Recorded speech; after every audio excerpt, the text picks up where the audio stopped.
Good.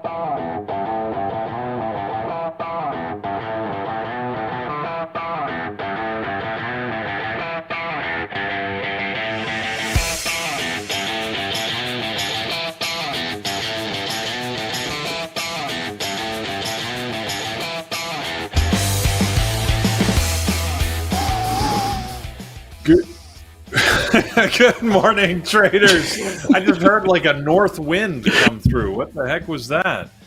Was that you whistling, Did you Mike? leave your window open, Peter? I don't know. I don't know what that was. All right. Look, I hope everybody's having a good day. Mike is in the house, as you've already noticed. So I've got special guests all week here. It's a lot of fun. I never know who's going to show up in the morning. So I got Mike for a special presentation yesterday. Today, he's doing the job of me while I try and pretend to be Carlos. So hopefully with Mike here, we're going to kick off a much more exciting day than we had yesterday because, oh my goodness, was the trading difficult yesterday. We still managed to get a lot of traders green in the room, but I am impressed by that because I'm telling you, the afternoon, Mike, like we were on at the close, it was so boring. It was sleepy boring. I was going to sleep watching the stocks. It was terrible. Yeah. And I'm not saying our show was boring. Jared is now taking exception to what I'm saying. Jared, you were awesome. The market, though, did not cooperate. It just was a lot of sideways price action, not an easy open for most stocks. If you had the one or two that were actually moving nicely, you could have had a great day. But if you're watching the wrong thing, like I primarily was, you know, it could have just been a very, very difficult day. So I'm hoping today is a better day. However, we're not going to get any help from the economic calendar. Today, there is practically nothing on the calendar. The only things that we have are two speeches by different Fed governors, and the markets don't care. One is even after the market closed. So really, like, there is no economic news to help us out. We're going to have to rely on what either our standard stuff or the gappers list. Now, we've got a couple of things on the gappers list today that I'm hoping we can find something that we like to maybe, you know, give us some good opportunity, at least a few things to watch. After the close today, we do, you know, look, if nothing happens today, after the close, we have Nvidia earnings. And we're actually going to come back and be live on YouTube for Nvidia earnings. So for those of you that watch the channel, you can log in sometime after about 3:30. We're going to be back here, and we'll watch those earnings live because I'm expecting that to be interesting, if nothing else. Now, let's not talk about Nvidia too much because we know after the close, that's when the earnings happen. So today, Nvidia price action might be a little slow. Like usually there's a lot of positioning.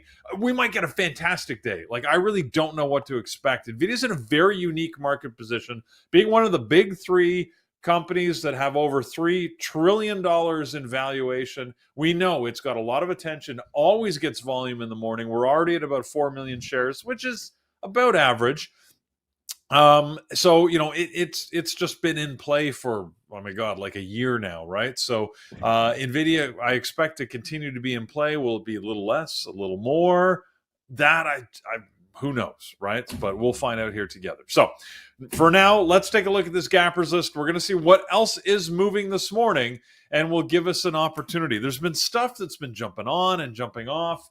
It's been, well, you know, it's been interesting so far this morning. Mike, I know you were pulling the list early and said, here's the stuff to watch.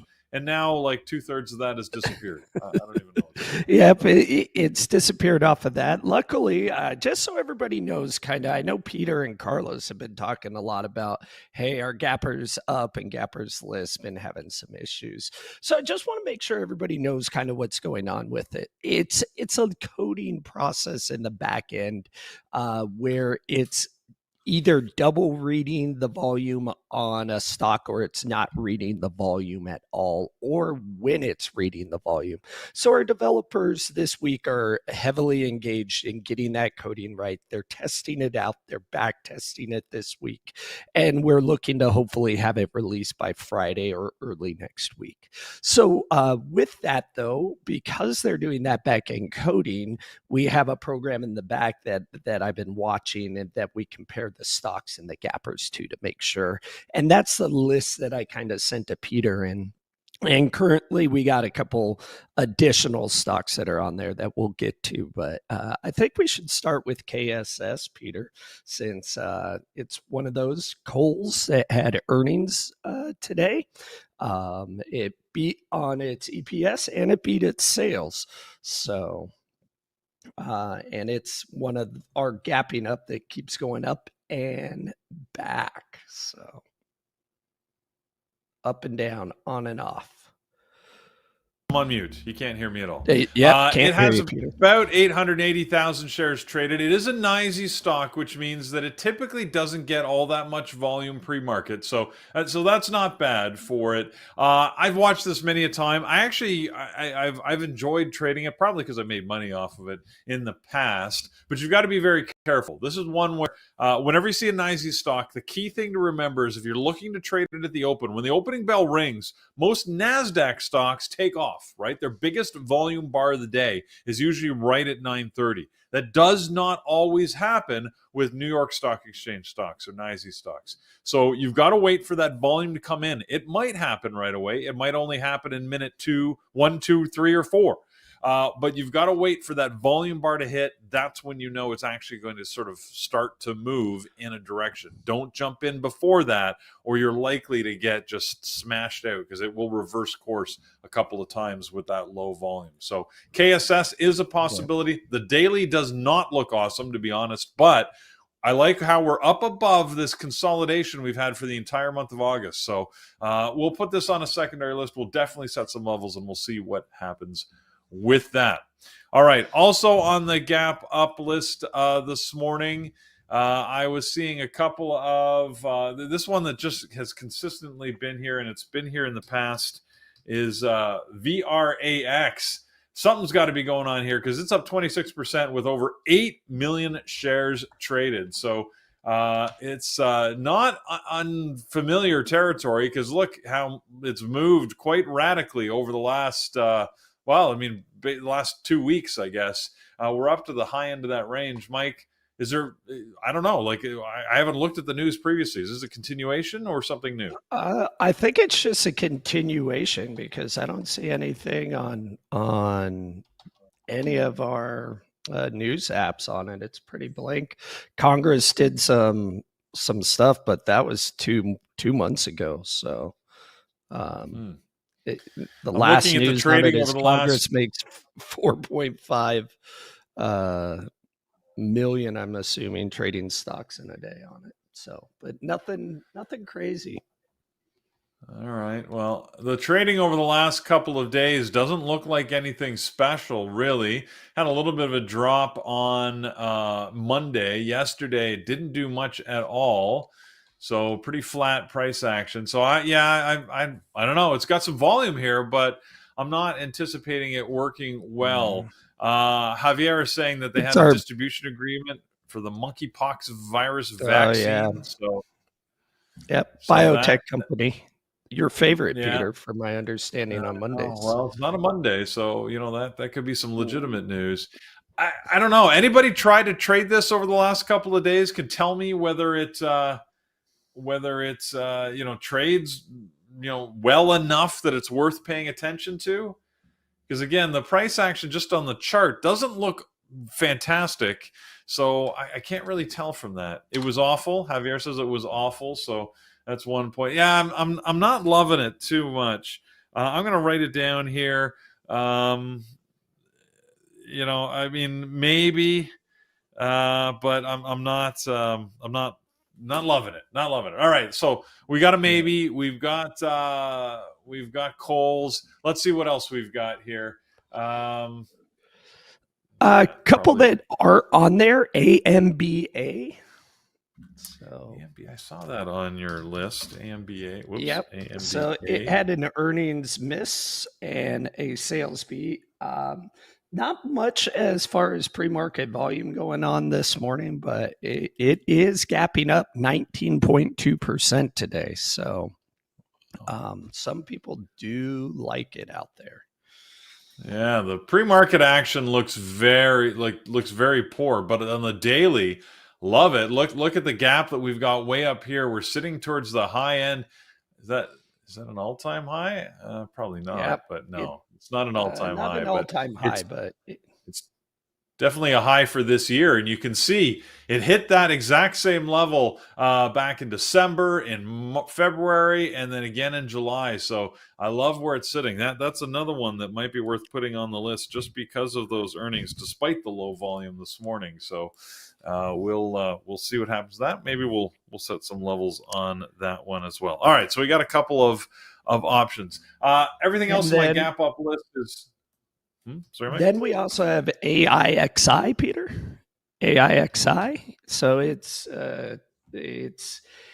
concluded its trial with Apple's lawsuit for infringement on their AI that Apple has been using. So they're just kind of waiting the results. But again, that one's gapping up 13.2% as well. So this is a Chinese court that's deciding whether they had a patent infringement against Apple. Yep. So it's still not a low float stock, lower price stock, but I know some of our traders may be interested in it as I've been monitoring our funded trading account, and I've seen some traders trading that stock the last day or two. So I love. All right.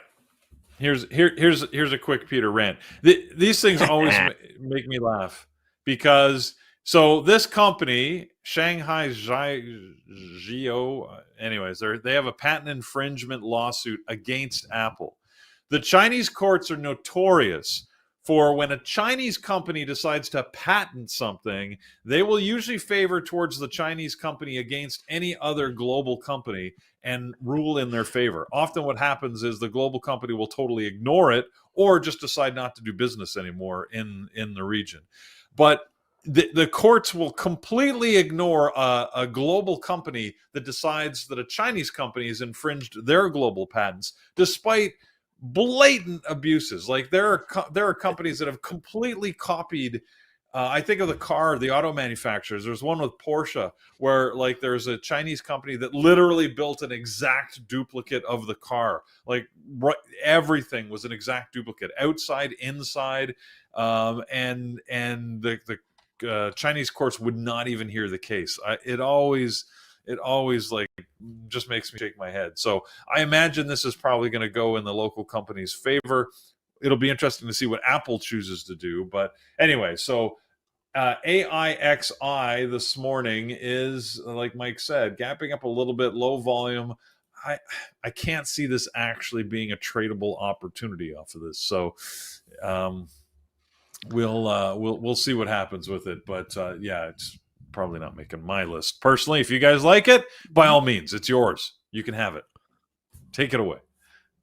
It's also a low float, by the way. I'm looking here. The float looks like it's somewhere less than 8 million shares. So, yeah, not something I'm going to take a look at. All right, let's. So that's the gap up. Mike, anything else that you're looking at on the gap up list? Not on the gap up list. We got some earnings on the gap down list that's been going, but nothing on the gap up right now.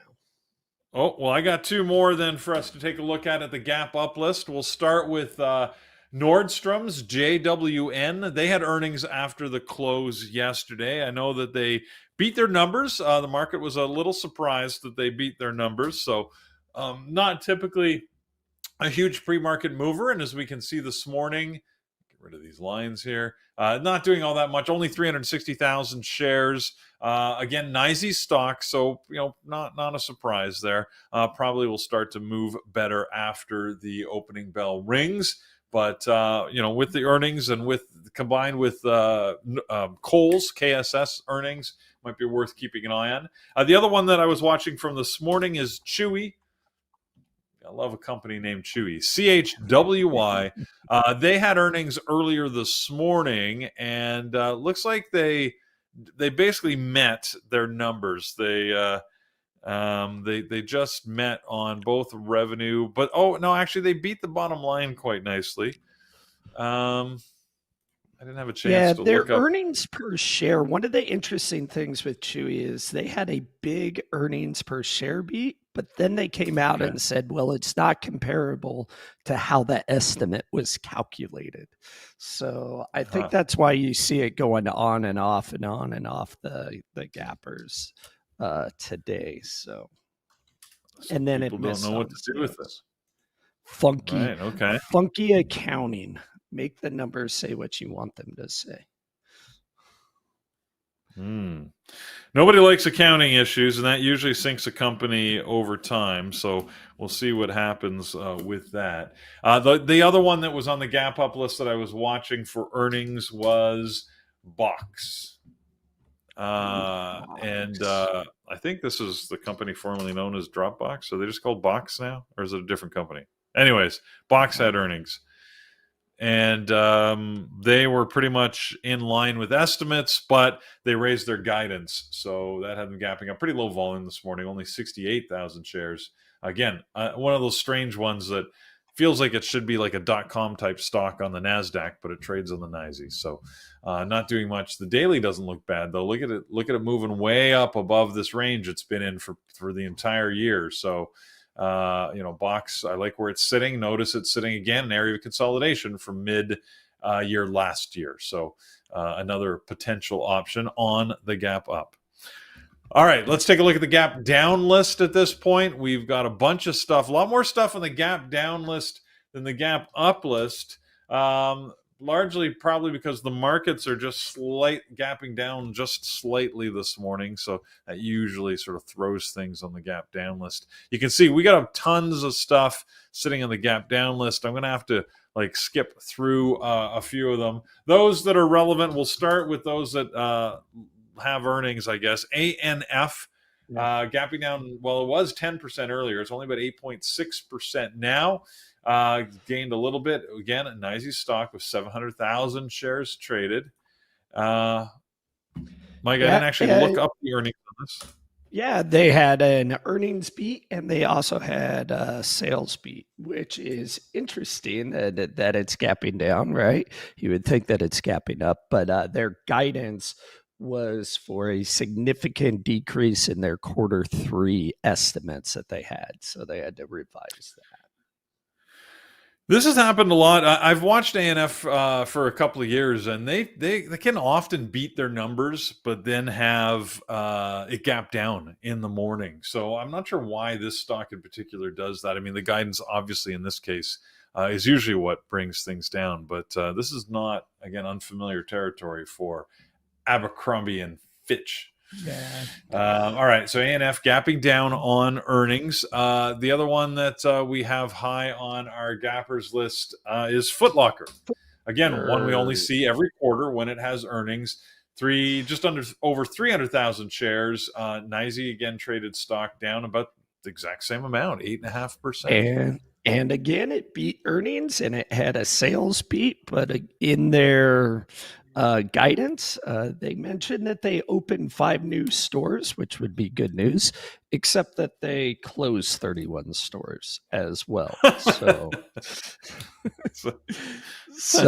as you can tell, not very good for future earnings. That's like sort of at the end of the day saying, yeah, I had a great trading day. I made $20 on Apple, but I lost $1,000 on Nvidia. Yep, exactly right. All right. Okay, well, that's the Zen, did I say that? Abercrombie and Fitch? I don't know. I didn't mean to spit that out with any venom. All right. Earnings here. What else did I have for earnings? Did I have any gap down earnings that I was watching? A couple of Canadian banks. We had some yesterday I didn't talk about. Nothing today. How about this one? In here on the gap down for earnings. Nope, nothing. I'm seeing. I'm looking at Bath and Body Works. We just sticking with the retail theme. They had earnings this morning. Bath and Body Works came in. They just missed on revenue, beat on bottom line. Gapping down once again. Probably it's their guidance, I'm guessing. BBWI. Yeah. Guidance as Um, well. Yeah, these guys, if you're going to trade retail, Foot Locker and even Abercrombie and Fitch, I'll say it that way since you like it so much. Kohl's or Nordstrom's, they're all better options than this. So yeah, stay away from this one. Yeah. What else we got? How about I see some of the Bitcoin stocks are gapping down. Mara is down. Yes. Coin is down a little bit this morning. So Let's see what. Mara, as a company that has the second largest stake in Bitcoin, has suffered on paper, unrealized, right? A $90 million loss today as Bitcoin is pulling back. So, And along I with see Bitcoin. SMCI, they're also down there. Another one. Yeah. Bitcoin price moving below $60,000. It looks like overnight it was well below that, down to 58,000. It's back up just under the $60,000 mark. So relatively big move for midweek on Bitcoin, with a range of 63 down to 58. So a good $5,000 range, almost 10%. So we'll see what it does over the course of the day today. Like you guys know, I don't favor Bitcoin for intraday trading, but on a day like today when things are moving, it might be an option. The volume on Marathon, only 500,000 shares. See what Coin's doing, only 200,000. So yeah, not big volume on it so far, but it might be a potential. I see another favored stock of the room, ASTS. This is AST Space Mobile. Which had a big run up about 2 weeks ago, has been sort of languishing over the last little while, still holding that $30 mark, but just barely, being down 4% with 460,000 shares traded. I got to imagine, Mike, probably not a lot of news going on here. Well, today they announced that they're going to redeem all their traded warrants at a penny, I guess, 0.01 cents to purchase their Class A stock. So they're looking to switch warrants over to Class A stock today. So driving the price down. It actually was down a little bit more earlier today, about a half an hour ago when I was looking at it, and it's made a nice recovery since then. Okay, well, maybe it'll be tradable today. I'm not in favor of it, to be honest. I don't love the look of it. If you look at the price action pre-market, doesn't look all that great. It looks a little better now than it did an hour ago, but still not awesome. I'm just going down through the list to see what else we've got. Here's one. When John was on, he mentioned that he had I guess it was a military acronym, or you didn't know it, GFI. Was that like GFI? Yeah. Is that one that you used? It's called Good Something Idea, that is commonly equated to boot lieutenants that come into the service, because they have all these grand schemes of doing things that typically have been tried before, but they think they're going to make it succeed over the previous generation. So I see. So if you say somebody's got a GFI, it's not a good thing. No, it is not a good thing. It is. You're an idiot. Well, as a traded stock, it's Goldfields Limited, and it's not trading that well either today. So GFI is not, well, maybe it is a GFI, using the definition Mike just provided. So there you go. What else? I see PDD was on your list a little earlier, Mike. We were watching some of these Chinese companies earlier. This is down. It's only down about 1%. I see it's made a recovery over the last. It did make a recovery. They actually had a lawsuit filed against them, I guess, yesterday. So it initially had some. You figure, right? It's this a Chinese company again, right? That just got obliterated with their earnings a couple days ago. So now all the investors are coming and they're trying to file a securities fraud lawsuit against them and to try to recover some of the losses. All right. So, Well, we'll see if that has any legs today. Again, down just 1%. If you look at the price action pre-market, it's made a decent recovery actually over the last 45 minutes, like I said. So we'll see if it can continue. Maybe get back to even or even green. But PDD, just under 1 million shares. Doesn't look bad, but we'll see. We got some good, decent candidates on the list that maybe that won't make it for trading. Mike, anything else that you want us to take a look at here? There's really nothing else out there that's come up. Again, like Peter mentioned, Nvidia is going to be the big one, but that's going to be after hours. And if you are looking to trade that stock, be very, very cautious with the stock going into earnings, because they're going to want to price it at a level for those earnings. The market makers are, to help hedge themselves against the expected move that it has, either in an up or down direction. So you may not get the typical Nvidia trading today.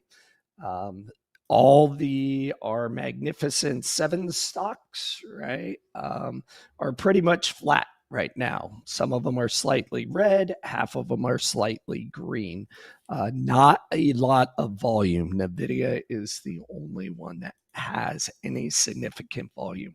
I mean, if we look at AMD, and Peter, you love AMD, it only has 140,000 shares traded right now. That's nothing. That's a lot less than normal, yeah.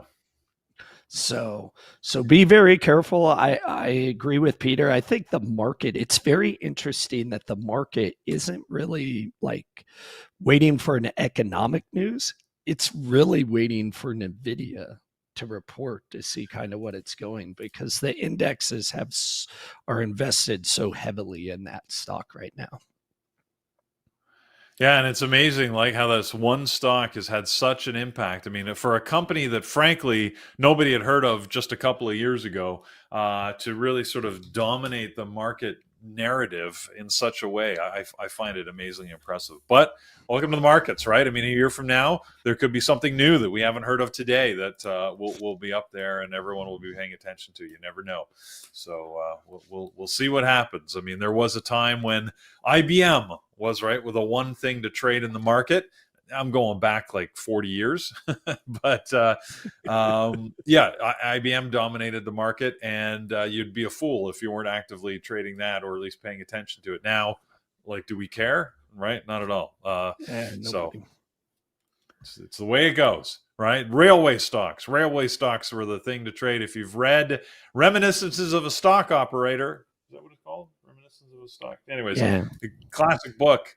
Right, he was trading a lot of like coal and railway and other type stocks that we could care less about today. So it's the way. Yeah, and I love Jared's post where he said, right, Jared just posted, "Hey, I'm not even looking at Nvidia until the last hour of the day. There's going to be better intraday trading stocks than Nvidia." So. Yeah, there you go. And to your point, Mike, like all the Magnificent Seven, the stuff we expect to move lower volume than normal, Apple, Tesla, Microsoft. I was going through them all here. Even Netflix, Amazon, Google all have lower volume than you would normally expect. I mean, Google's only got 50,000 shares traded. Apple's only got 160,000 shares traded. Like, these are a lot lower volumes than you would normally expect. So yeah, it's a pretty muted price action day. Even Micron's got more shares traded than AMD today. So that tells you we're in trouble on the Magnificent Seven. So you bet. So it's talking about how boring the trading was yesterday. Look, we're going in today with like a big warning on the market saying, be careful, right? Don't be afraid. I gave you guys this warning yesterday. We had one member in the room that said, hey, Peter, I can't say that you didn't warn me, but I was trying to force my trades and I just had a whole bunch of break even and a couple of losers. I just over traded because I was trying to make things move. And as I said, I told you so. So I'll tell you again today, right? Don't be afraid to sit on the sidelines. If you're not seeing the setups you want, it doesn't mean you're not trading. It means the market is not cooperating and giving you tradable opportunities. like I said yesterday, sometimes the best trade is no trade.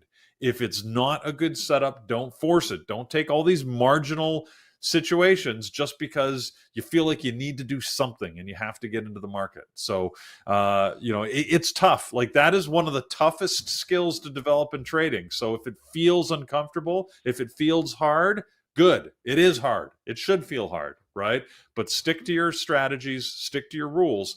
And when the opportunity comes, don't be afraid to leap. But again, don't force it. Right? Be very judicious. A day like today, I find you need to be extra careful with yourself, right? Sometimes it feels like you're finding excuses not to trade. The reality is it could just be the good trades just aren't out there. They just don't exist. Now, that being said, the market could open and things could move great, right? If that happens, be ready to jump. But I just want you to be thinking about that actively, right? Remember, Peter, I don't want to come back and have to tell him, guess what I did today, right? So there you go. Sit back, sit all on right, your Mike hands. and I preach this stuff all the time. He was talking about P Capital Trading, where we do our boot camp, and this is the type of thing that we talk about in boot camp all the time, because every day, right, we get traders that sort of fall into this category. Because you can imagine, right, you go into boot camp, you're eager and ready to go and take over the world, and you jump in and you start trading everything that moves, right? And then you wonder why it didn't work out. Usually, as we start to teach you the analytical skills to look at it, you're like, yeah, I know what I did wrong. So that's good. That's a good first step, right? Knowing what you did wrong. The second step is being able to prevent it before you do the wrong thing. The other thing, right? I think traders sometimes forget that sitting on your hands is still trading. While you're looking at the market, that is trading. Just because you're not in a trade doesn't mean that you're not trading. You may end up with a no trade day today because the market is not your typical market. It's not set up for your strategy, and you just have to accept that. And you can't force, I like to say this a lot, you can't force the market to give you money, because if you try to go to the market and say, give me money, the market's just going to laugh at you, take your money. And then when you're done trading and you're emotionally exhausted and you've gotten into a trade 3 or 4 times and gotten stopped out and you're like, okay, I'm done, I was wrong, then the trade works out. And then the market laughs at you again, like, haha, I told you, you should have just waited on me. And you just have to shake your head. And unfortunately, it took me a while to learn that. I think it takes traders a long time to learn that.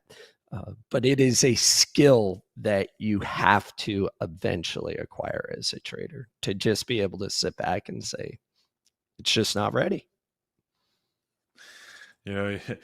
The market actually doesn't laugh at you because it doesn't even know you exist, but it feels like the that's market's true. laughing at you. Yeah, it feels. Words have meaning. You're right, Peter. It definitely feels that way. As I like to say, if you consider all the big money, right, the buffalo herd that's roaming the plains of the markets, right, the buffalo herd will run in a direction, and we are really just we're an amoeba on the back of the flea on the back of the buffalo. The buffalo has no idea we exist. Maybe the flea, not us. But what happens when the buffalo decides to roll in the dirt to, we still get crushed. So just think of yourself that way, and know you just go with the herds, man. And if the herd is milling around doing nothing, you do nothing. So, all right. Exactly. That being said, we do have some webinars, or at least a webinar tonight. Mike, maybe you can give us a rundown of what's happening in the community this evening. We have nothing this evening. It is today. This morning at a special time, 11 a.m. Eastern, because we don't want to keep Avi up too late. So Avi and myself, we're going to be doing a trading mindset, which is kind of like a support for traders. Megan did a great job announcing this on Monday. It's kind of a fireside chat where we're going to talk about why we trade, right? Avi and myself, I've luckily have the opportunity here in the last month to move to Kansas City so that I can go out and watch my daughter play soccer, and I can travel around the Midwest, and I'll be traveling over the years. Over the next couple of years. Why am I able to do that? Because of what trading has provided me. But it was a long road to get there. And that's what we want to talk about today with Avi and myself, are those obstacles that we run into, that we we run into and we have a choice. You can either give up because the obstacle seems too hard, or you can say, I don't care about this obstacle. My goal is where I want to get to. So I'll figure out either I'm going to go over it, I'm going to go under it, I'm going to go around it, or you know what? In good Marine Corps combat engineer fashion, I'm just going to blow it the F up so that it goes away. So that's what we're going to talk about today. And then next week we have Dr. Kenneth Reed coming in talking about the Rain Man factor, and I like his title. I think Thor, I know you're here in the room. I think you fit into that too, because you see VPA very well, like nobody else can. So Dr. Reed's going to give you a example of a trader that sees something very well and has been able to take advantage of that. Like reading the Matrix. Yeah, that Matrix, right? And then some of our memberships that we have right now, I would go ahead and take advantage of that Diamond annual membership. You get an elite membership for $1,500. Andrew's willing to give you a $50,000 funded trading account to show us what you can do. If you can make a profit after 3 months, he'll write you a check. If you lose money, no harm, no foul. You don't have to pay him anything. He's just giving it out for free. It is one heck of a deal. Along with that, shortly, you'll be getting a nice trading terminal journal that we have coming out here in about a week and a half for you. So. Excellent. Thanks for that, Mike. Guys, we got some Absolutely. movement here. There are signs of life in the market. People are mentioning that SMCI dropped heavily. It looks like it's not alone. Look, big drop. If I flip back here, did the exact same thing yesterday morning, right? Where it dropped almost in the same range too. But this morning, it seems to be moving with the rest of the semiconductor market. I see that Nvidia is down here, just had a little bit of drop. Obviously not as dramatic as what we had on SMCI. AMD is down. Micron is down. They all sort of had a little bump. So maybe we're going to get some movement in the sector at all. SMCI, I said, has the most dramatic move, moving down $40 here. Now it's at $4.90. Be careful. The spread I see going from 70 cents to $5. So you can tell I that just came out at 8:06 on Benzinga that SMCI is delaying their annual report for the end of June 2024, citing that they need additional time to assess internal controls. So anytime you get involved with internal controls, it means they probably found something that is not working right. They could have possibly have found some fraud in there, somebody stealing from them. Internal controls are things to prevent that. So, yeah. Well, I mean, or it could just be a misallocation, right? Somebody screwed up in accounting.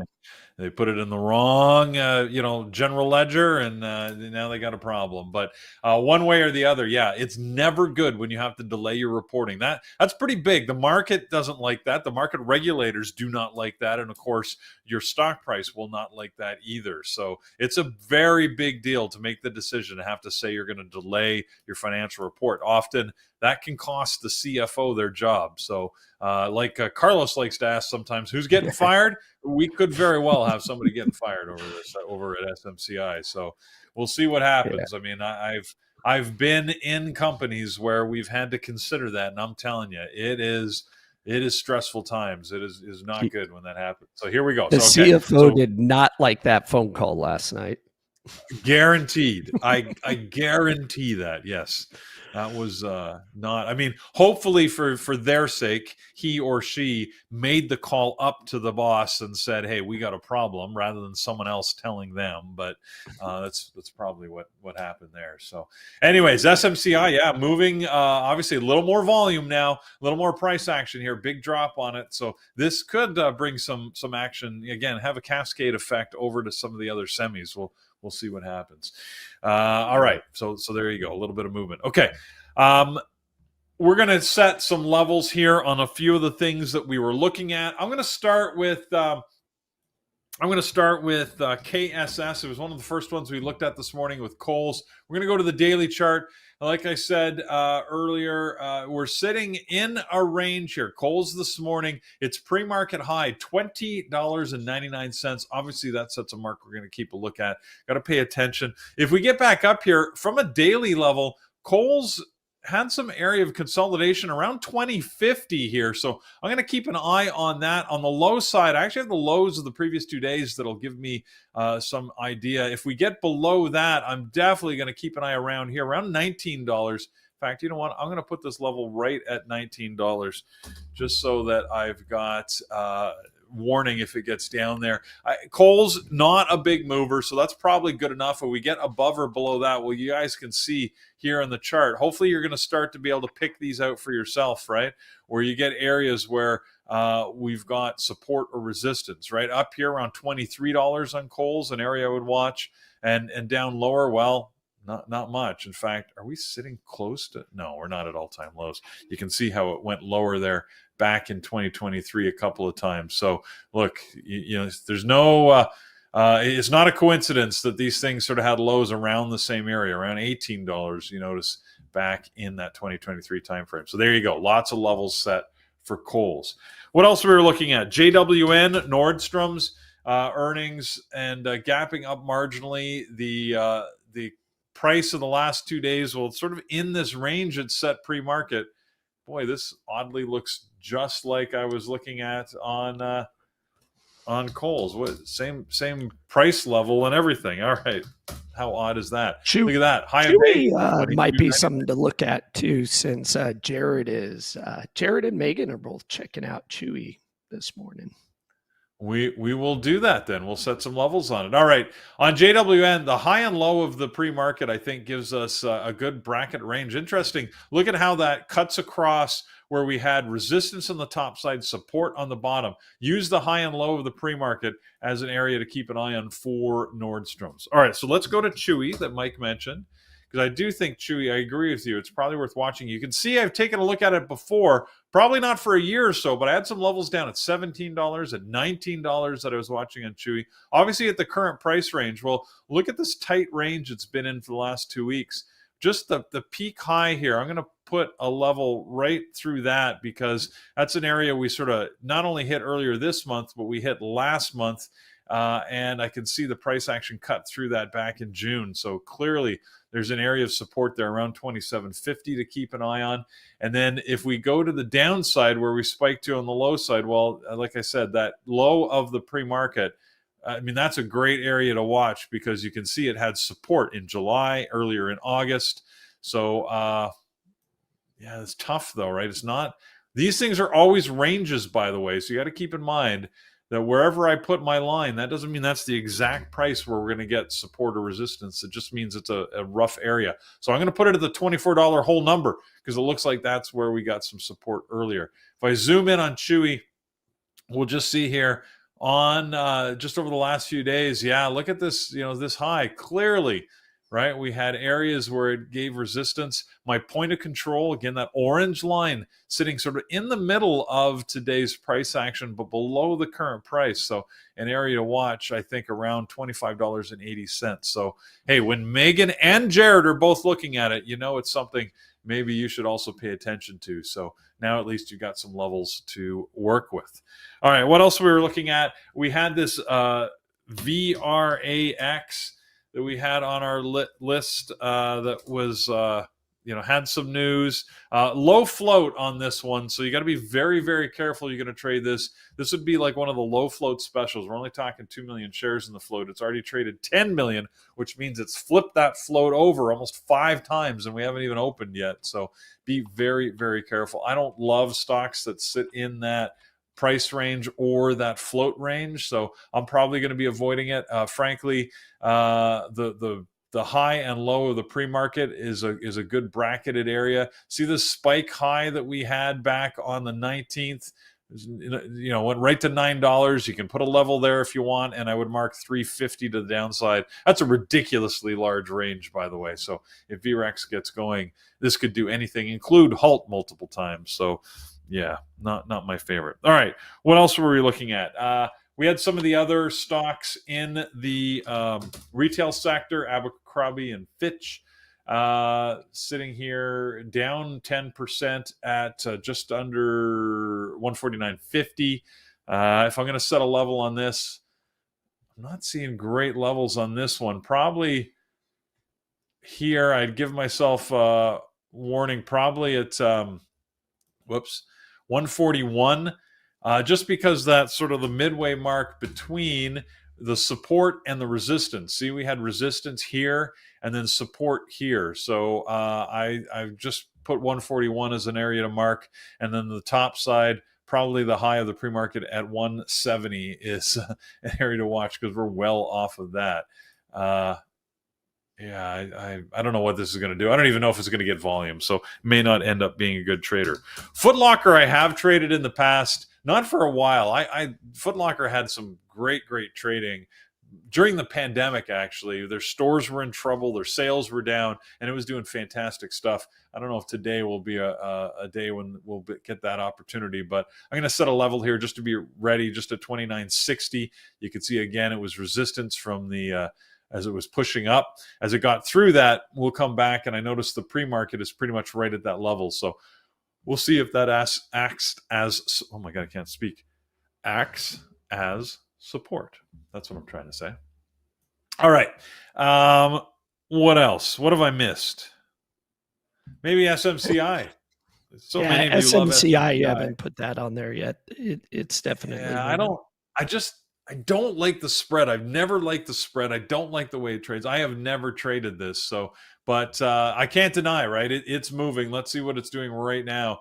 Yeah, so it seems to settling just below 500, which is interesting. Yesterday, right? Again, yesterday when it made this very similar move, let's go back. It didn't stay below 500 for very long, and it sort of came back up above that. Today, well, with this news, yeah, it looks like there's probably opportunity for more of a sell-off. So I would say if you're watching it, the low that it set back here at the beginning of August was 478.56. So let's set a level at 479. I think if I watch 479, that'll give me notice of a place to watch. And prior to that, let's see, we got to go back before. Yeah, see, the last time it was here was before all of the excitement, when it made its big move up through 1,000. Yeah, we don't really have anything, do we? The next level is like way down here at about $350. So, yeah, if it gets there today, well, you'll have a good trade, but that'll be crazy. So we'll just have to see what happens. SMCI, a good warning though, right? If it gets through 479, I would say, and starts to, shows any sign of moving lower, you could have a long way to fall on this one. So we'll see what happens. Lucky Chick, you're asking what the news was. Mike told us that apparently they have they said they're going to delay the reporting of their next quarterly numbers because they've found some financial irregularities, which is always bad news for a company. So we'll see. So sometimes it's like a slow, it might not be bad news today, right? People are now anticipating the news. If they say they have to further delay or they identify a problem, that's when you can see the stock drop. It may just hang out here for today. It's tough to say. We have that complication, of course, in Nvidia's earnings after the close, which also means people that might want to short this heavily, like if Nvidia blows the doors off of it, right, then they would not want to get caught on the wrong side of a short either. So it's a little sketchy. All right. So that's what we got for the levels. Guys, if you want to set levels, I've already done it in previous days on all of the Magnificent Seven. My AMD, Nvidia, Tesla, right? There's levels on them today.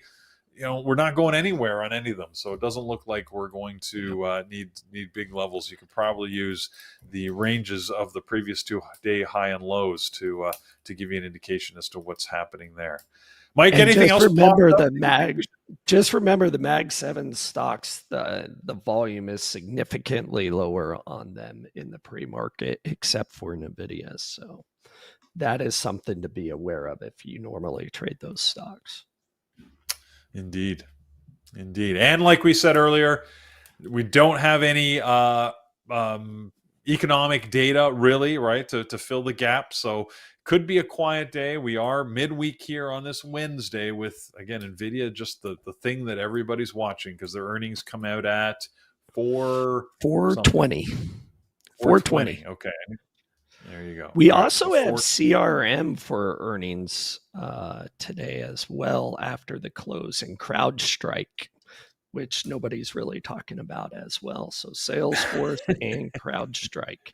And if we remember that big issue with CrowdStrike knocking down the lot of companies, there may be some reporting in their guidance that might come out of that. So they could be interesting as well. They could be, yeah, you're right, because this would be their first earnings after that occurred. So yeah, we'll see. I mean, it's probably that event wouldn't play heavily into their earnings this quarter, but still, people might put an eye into it. So look, it'll give us something to talk about while we're waiting for Nvidia to come out 20 minutes after the close. All right, but guys, we can't live for the close. We've got to, sort of watch the market during the day here. Again, we've got a whole day of trading ahead of us. It could be a fantastic day. I don't want to be all negative Nelly here, but it also could be a very boring day. So again, set your expectations appropriately. Mike, I don't have it ready here. Who's our no problem. But Katie has a great question. Will there be mods here potentially watching the Nvidia call? Katie, we are actually going to be doing a live stream here in the room for the Nvidia call. So I think we're going to come on YouTube at about 3:45 p.m. Eastern, since Nvidia is at 4:20. But we will definitely be here in the room. Peter, myself, Jared, I'm sure will be there with us talking all that. So you will have company if you want to watch those earnings. Yeah, should be awesome. At 10:30 this morning, again, we're not closed for business. We got stuff going on all day. Live trading happening at the open. 10:30, we'll have Eamon with us. It looks like Eamon's our special guest for today. We'll be here to give you some insight into the markets and what he sees. So that'll be fun. And like Mike said, right, we're coming back to you live on YouTube. So don't let that shy you away from joining the chat room. We'd love to have you with us all day, but know that we'll be back live and we'll be trading the earnings. Brian's going to be there with us as well. So, look at that! It'll be a party. We're gonna have Brian and Jared this and afternoon. Mike, myself. Awesome. Should be a lot of fun. Okay. Before now and then, we will get through this day. Mike, maybe you could tell us what our moderators, you mentioned Chewy was on a couple of lists. Let's see what else they're watching, because there's probably some other stuff that they're keeping an eye on this morning. Absolutely. So Avi is going with the Magnificent 7, AMD, Tesla, and Nvidia. Jared and Megan both watching Chewy. That's where we kind of got that. He also likes ATS, LIVRAX, and Lucid in the EV market. That didn't quite hit any of our markets. Thor thinks Avi is awesome, and I do as well. That's why he's going to be at our webinar today. So he's stealing his list. I'm going with Chewy because I really like the volume that's coming in on it, and I like how it's been trading all morning. So I'm going to be watching that. Pierre is going with Tesla, Nvidia, Apple, as well as the Qs. And then our next one, Brendan will be with Nvidia, Tesla, Chewy, ASTS, and then Brian, who will be on shortly. He's got AMD, Nvidia, Tesla, Chewy, and ANF, Amber, Crombie, and Finch. So those are there. As you can tell, the Mag 7 stocks, they're still there. If we like to watch them, their volume's a little bit lower, but everybody else of the moderators are typically watching the earnings that came out today or yesterday evening. Excellent. Well, thanks for that, Mike. All right, guys, we're heading towards the open. We're a little less than 4 minutes away. I know we've got Brian. I think we've got Thor with us trading live. So we are going to hand it over to them. Like we've been warning you all morning, guys, just trade smart, right? Don't feel that you've got to get into a trade just because you're here. Only trade if you find good opportunities, but if they're there, don't be shy for them. So trade smart. Hopefully have a good day, and we'll see you back, well, all day if you're a member, If not, and you're just on YouTube, we'll see you back here at just before the close, 3:45. Yep, we'll see you. And don't forget, we're going to be live on YouTube this afternoon, so join us. Good morning, Brian. Good morning, Thor. Good How morning, you both doing? Good morning. Good morning. Good morning, gentlemen. And I do use the term loosely. Well, Yes. I only accept it loosely. So, All all right, guys, have a good morning. All right, take Thank care, you. everybody. Thank you, Mike. Thank you, Peter. Great pre-market show. And yeah, got some interesting stuff going on. I was hoping for a little bit of a rising devil trade here on ANF, but it's kind of running away to the downside before I got an opportunity to get in. So anyway, you're Yeah, it's getting a little looking far at now. I really thought it was impressive that Peter and Mike managed to synchronize their backgrounds. I just thought it was like, how did they both buy the same paint for the same? Like, I don't even think they're in the same place. Oh, I'm sorry, we're stuck. So I'm looking at the market today a little bit. Brian, we're finding ourselves in an interesting spot. Like, I think we got Nvidia earnings after the close, right? So what's the market going to do in anticipation of that? The ES itself, or the SPY, for those of you who like the ETFs, is actually in kind of a selling range for the month. While the QQQ is really not quite in a very good selling range right now. So I think we've got plenty of top side in the market itself. So maybe if people anticipate good Nvidia earnings, we could see ourselves having a bit of a rally. We have found some good support multiple times in the pre-market on the Qs around 19,600. Still a buyer there. So I think we could look for that to be a support area today. That's the same thing with the ES. We're finding buyers around 56.36, which is now our pre-market low. SPY equivalents on that. We're talking about like maybe 560.50 for QQQ support above 475. If we can hold these areas and actually move up with some buying today, I think we could actually do a little bit of anticipatory buying. But we can't make an assumption necessarily because we do have buyers lower. But right now, finding some buying in the pre-market. Interesting.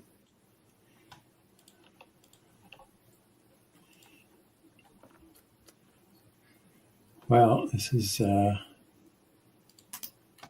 tough goings so far. We'll have to see how things pan out here. Like I said, I was Chewy has really rolled over here. It's gone from green to red. So we'll see if we get a bit of a pop here at on ANF at the open that we can short into. Ding, ding, ding, everybody. Ding, ding, ding. Hang loose. See where things go. Just remember, everybody, that's the market was really flat yesterday afternoon, so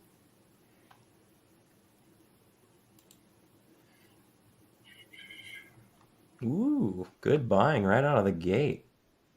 yeah, I got some buying. Chewy popped back up.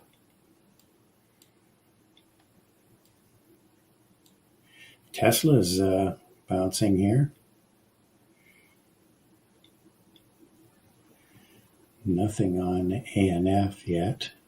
Wow, Chewy is popped up. Video rolling over.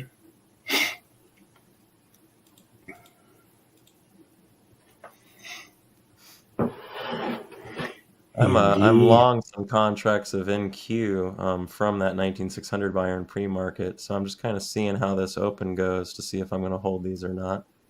But so far, a pretty good start.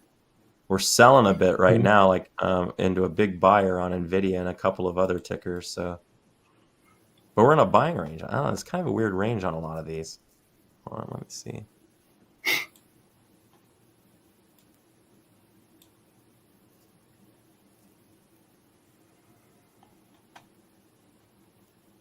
Yeah.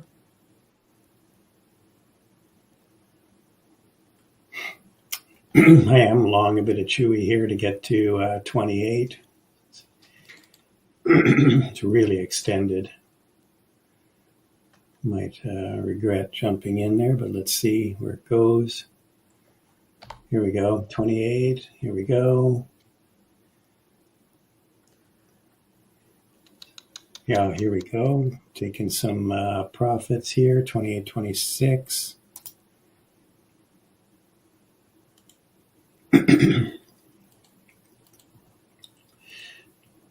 Getting out some more.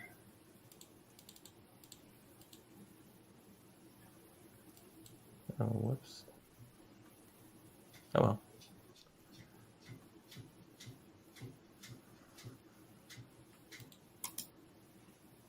Out some more, 28. I'm a little bit concerned because I really chased it up here, so don't have a great entry.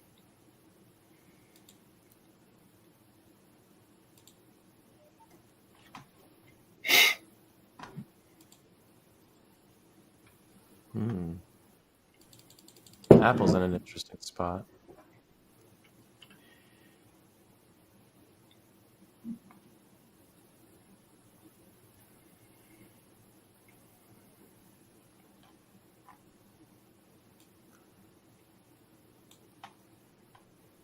$20.30 has a really big order.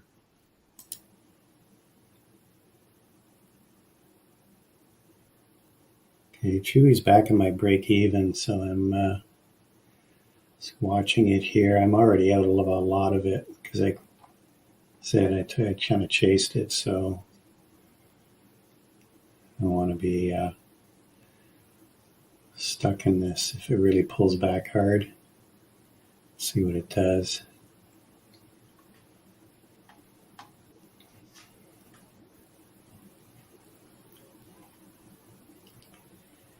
Here, if it just holds.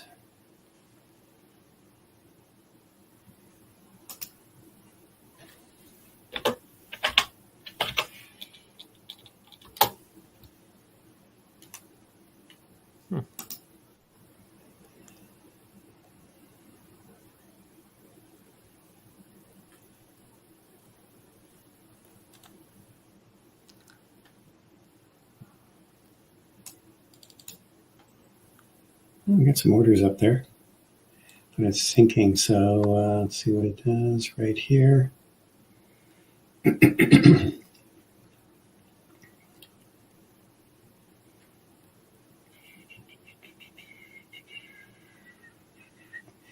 Wow, Tesla We're really selling a pulled little back bit. Yeah.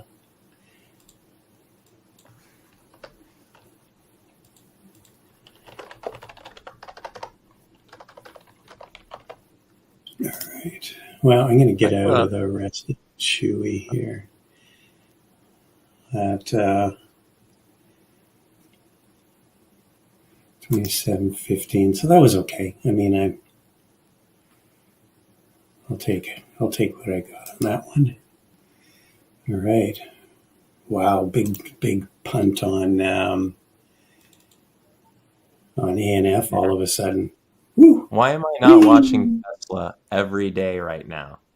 Like 2 days in a row, a perfect isolated pivot right off of R3. I don't know what's wrong with me. It's so silly. Like I guess maybe Tesla wasn't doing as well for me like a couple of weeks. And then now all of a sudden the thing's just gold mine. Oh, that would have been great. Oh, well. Yeah, that was a nice rejection between R3 and R4 there.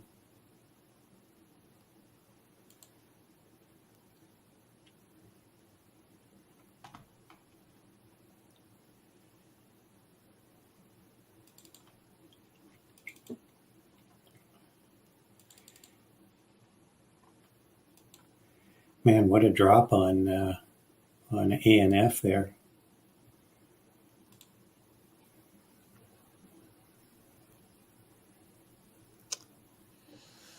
AMD, low day.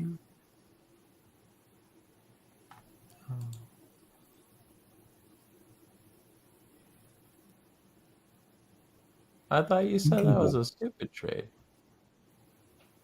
there we go. That looks Here's your great. level on ANF.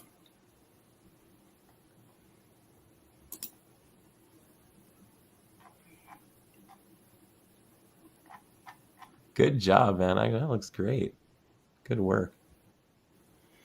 SMCI, Jared's watching. Seems like it's going to halt here. Watching the market now coming down into the buying range to see if we find a buyer down here or not. A lot of the tech stocks are actually kind of rolling over right now and rejecting selling areas, so it'll be interesting to see what happens. Back long Chewy, 2750. Come on, baby, let the good times roll.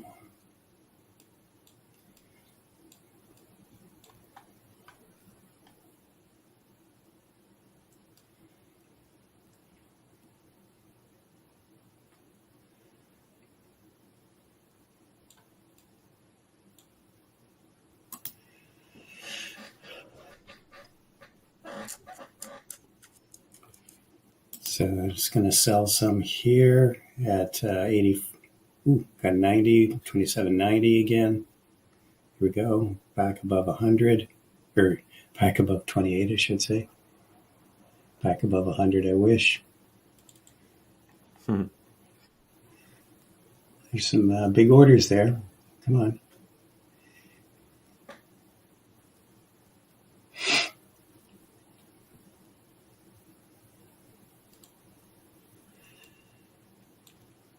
That's it. Num, num, num, num, num. Chewy, chewy.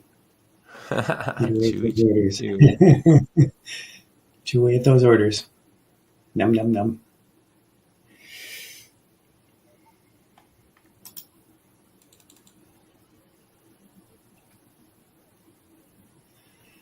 All right. Here we go. Boom, here we go. Sold some more. Sold 28.10.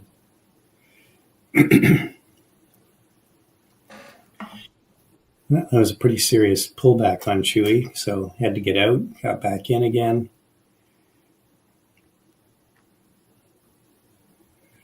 Now we're rocking. Okay, sell some more here at 28.31. Very nice, Ryan. Good job, bud. Yeah. You know, when you just you're not sure, you just that leg down really stopped me out there, but had to follow my rules, but nothing, no harm getting back in if it looks like the trend is changing again. There's a big order at 28.50 on the Chewy. Means it's going to have to break high of day here. Tesla's down under yesterday's low. Yeah, I'm kind of looking to see if we find a buyer here on it. Yeah, I think I was going to say probably if it's going to bounce, it'll bounce here, which it is right now.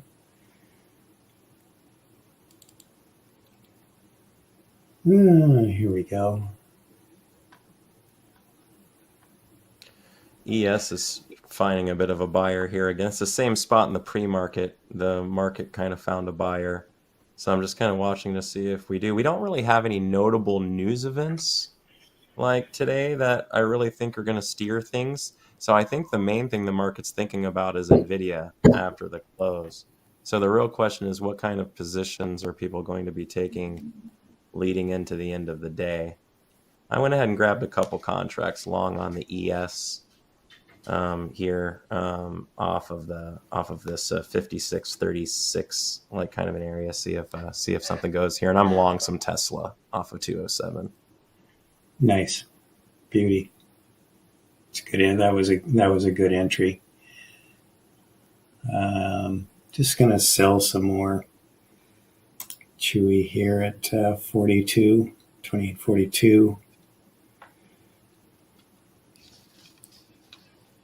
Tesla, I'm going to look for it to go back to high a day, but I don't need it to go that high as long as if my target will be 210.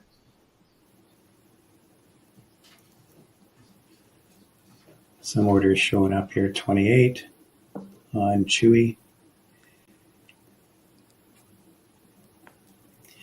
Ooh, lots of red on the screen.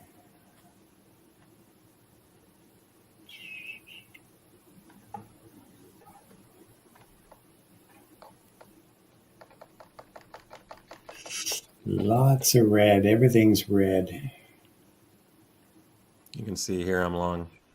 When it made the new 1 minute high, it pulled back and I'm in there. See what happens here. If we get through the 50 and through VWAP, I got a shot at this. So if it sells back down, I'll get out of this one. But so far, so good. I wish we had more orders to the top side to get us up to 213 a little easier. We could have trouble getting through because we're kind of missing some orders on the book between 210 and 212. So hopefully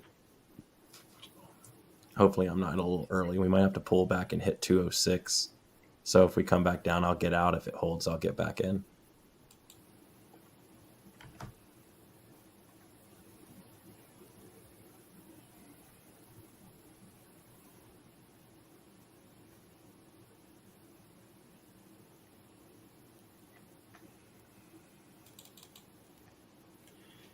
That ANF turned out to be, again, a nice rising devil trade.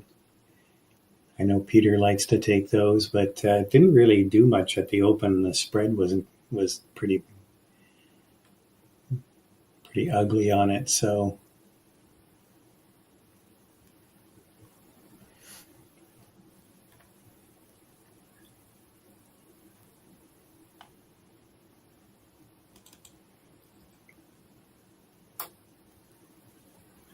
nice, Peter. Peter's looking at SMCI.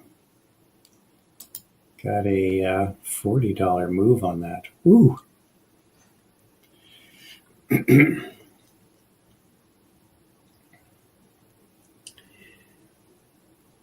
we're taking a run here. There we go. All right, Chewy. Selling some more there at 28.60. Good morning. Good morning. I'll just jump back in here since you mentioned ANF. I just want to point out to all of our people watching that, like we were talking about, it's a great example of why you got to be careful with these NYSE stocks. Look at where the volume happened, right? Unlike a NASDAQ stock where it happens right at 9:30, took 5 minutes and look, biggest candle of the day, right? So changed posture drastically when that volume came in. That's exactly why we always warn you. Be careful with these New York Stock Exchange stocks because that volume doesn't come in right away. So yeah, NF was a good trade. You just needed to be patient on it. And I can't say anymore that I've never traded really SMCI. Similar with some of the, I know it used to be like that a lot with like BABA, NEO, XPEV, and I think those which were like the U.S. Chinese listed tickers, those would often do the same thing. They'd go for a minute or two, dead volume, and then it's like then the algos kick on.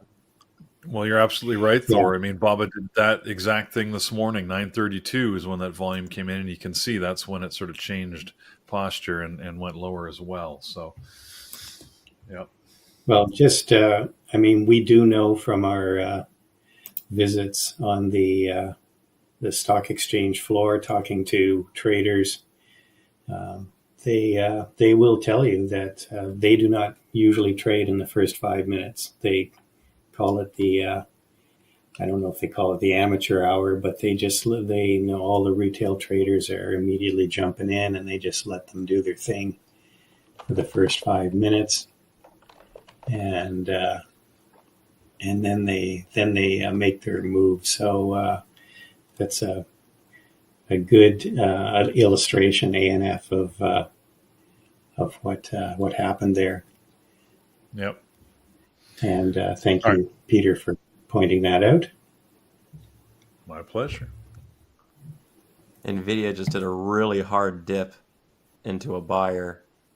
So I'm watching Nvidia now to see what happens with this buyer, if they blow through them or not, or if they hold. We are in a higher range, so this is actually kind of a spot I'd look to buy Nvidia. So I'm kind of interested to see if it becomes a buy here or not. So far, a lot of selling, but this is where we should find one if we're gonna find one.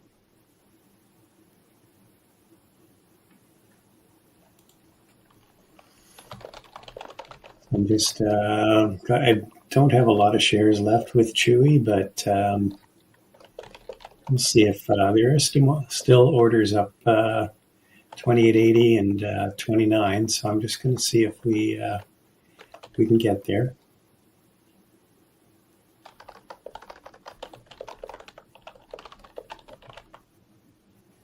That is where I'll probably empty out the rest of my shares if we get there.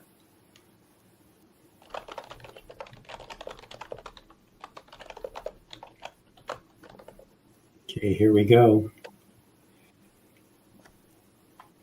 Take us higher. Boom.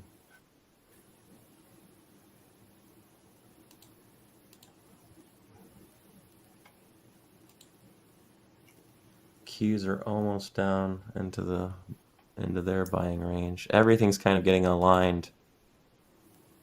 So it's the market was kind of out of alignment there at the beginning, like the SPY and the Qs and everything were kind of all in kind of slightly different ranges. So everything's kind of getting into the same spot now. So that makes it look a little bit funner.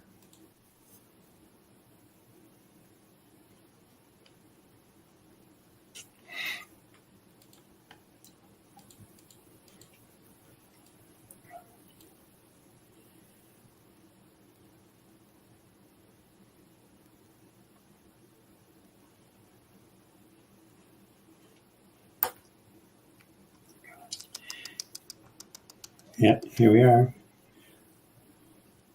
A little more off Chewy, 2883. Here we go, 29. 29's coming. Got an order in at 2907.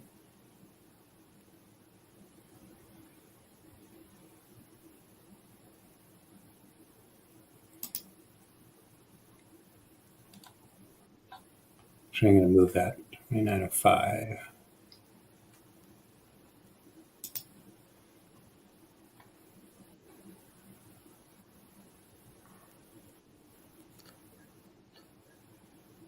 Ooh, so close.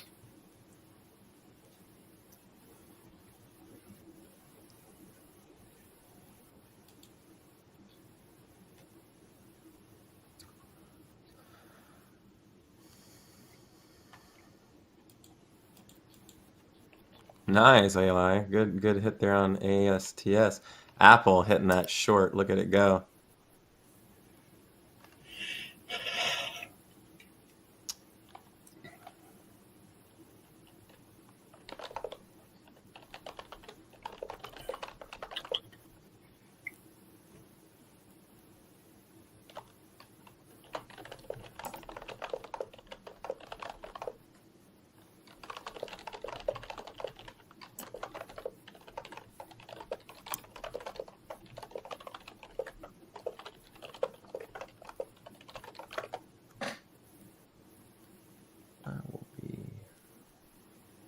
Give me one second.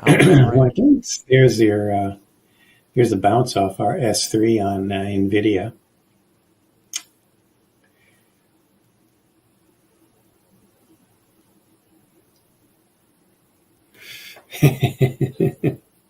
Chris.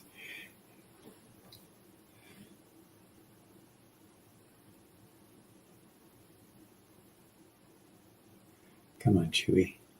It got so close, 28.95.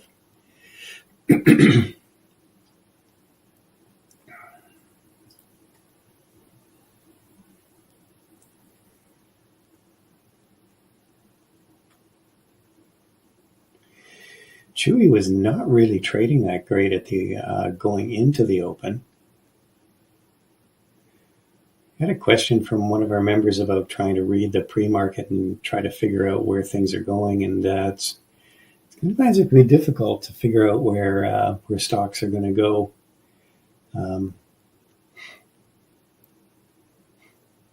Like Chewy to me looked like it might even be it could have even been a sell at the open. We were kind of chopping around above the VWAP, and then as we got closer to the open, we dropped below the VWAP, which to me is telling me that there's sellers.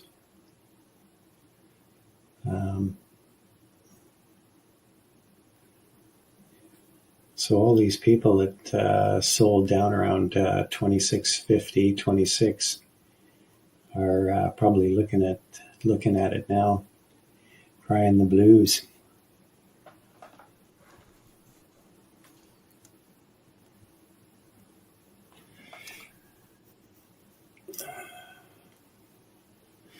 But then you look at a stock like ANF, and this was really just setting up for a nice sell-off at the open there. Just had to wait for the algos to kick in.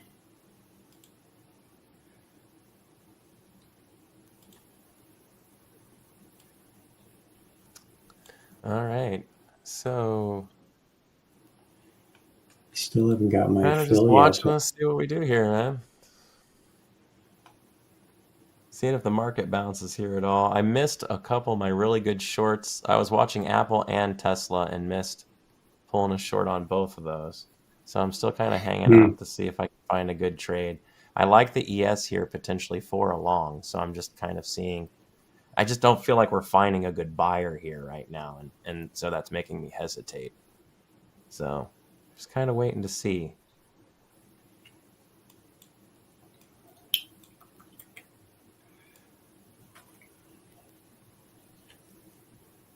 Glad to see so many else are hitting good trades, though.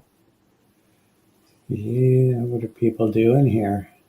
Anyone trading Chewy with me? I think I know Jared. I saw Jared posting something about Chewy. Wow, Eli made a nice move on ASTS. Chewy. Nice. A few people in the room saying they got into Chewy. Okay, Chewy's pulled back to the 9 EMA and the 2-minute chart. So see what it does here.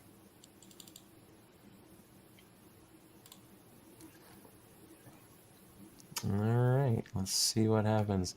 I tried a long on Amazon here, right off of S4. It's a lower range, so this would be the spot I'd look for a buy. I'm in at the new 1-minute high, so average cost like 170, 186. I need to get up to run this thing, get up to around like 173.50.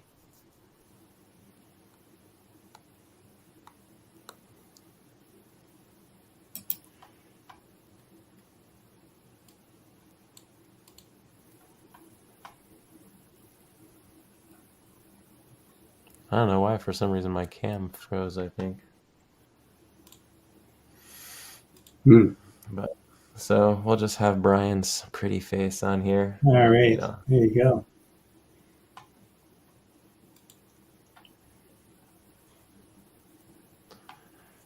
Good work today, Gary.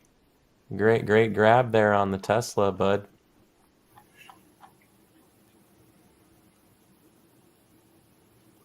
Chewy's volume is really dropping off here now.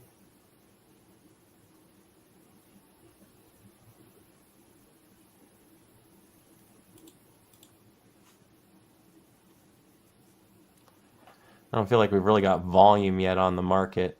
I feel like I'm waiting for. We don't have like a good initiation yet, but our volume just feels really, really low.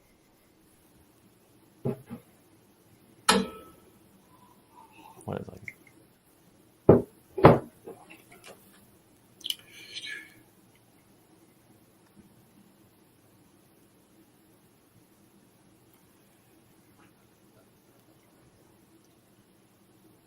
A little bit of buying. Yeah, just added back to some Chewy at 46.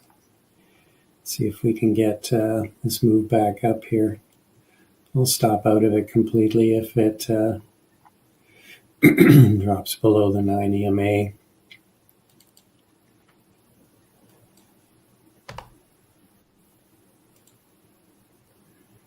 Someone's moved their order down to 2860 on Chewy.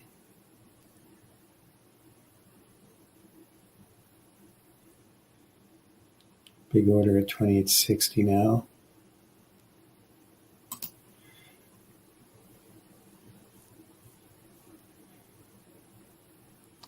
Pushing a little bit here. The market, that is. Yeah, Nvidia's popping back up. I'm out of Chewy. I'm gonna get out of Chewy here. That's it. Didn't like the way that they rejected there. So Oof. As soon as they popped up, immediately got hit by a seller. yeah, 9 EMA 2-minute chart right there. The Tesla's come back up, double bottom there.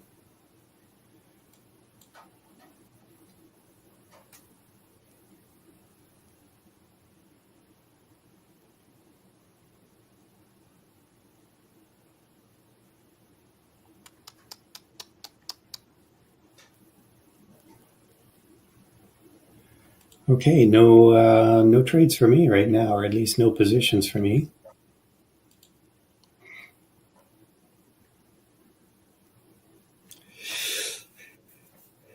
I'm still just kind of. I got my my long I took on the ES, which that's still sitting in a favorable position, and then I grabbed that Amazon one. I'm waiting to see if either of those do anything.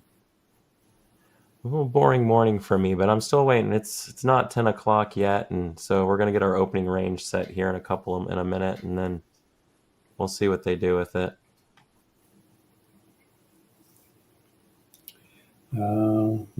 Megan's in Chewy. David.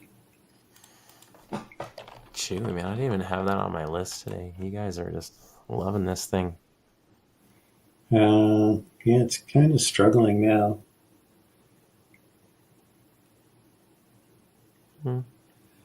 Aaron, what did you trade? Mara. Oh, you're trading Mara. Okay, cool. Cool beans. Didn't see what Bitcoin was doing this morning. KSS had a nice little pop-up. I think they reported this morning. I got had a nice morning. $550 for the Wolf, one of our other members in the room. Not For all too you out there shabby. watching on YouTube, you can certainly come. Welcome to join us.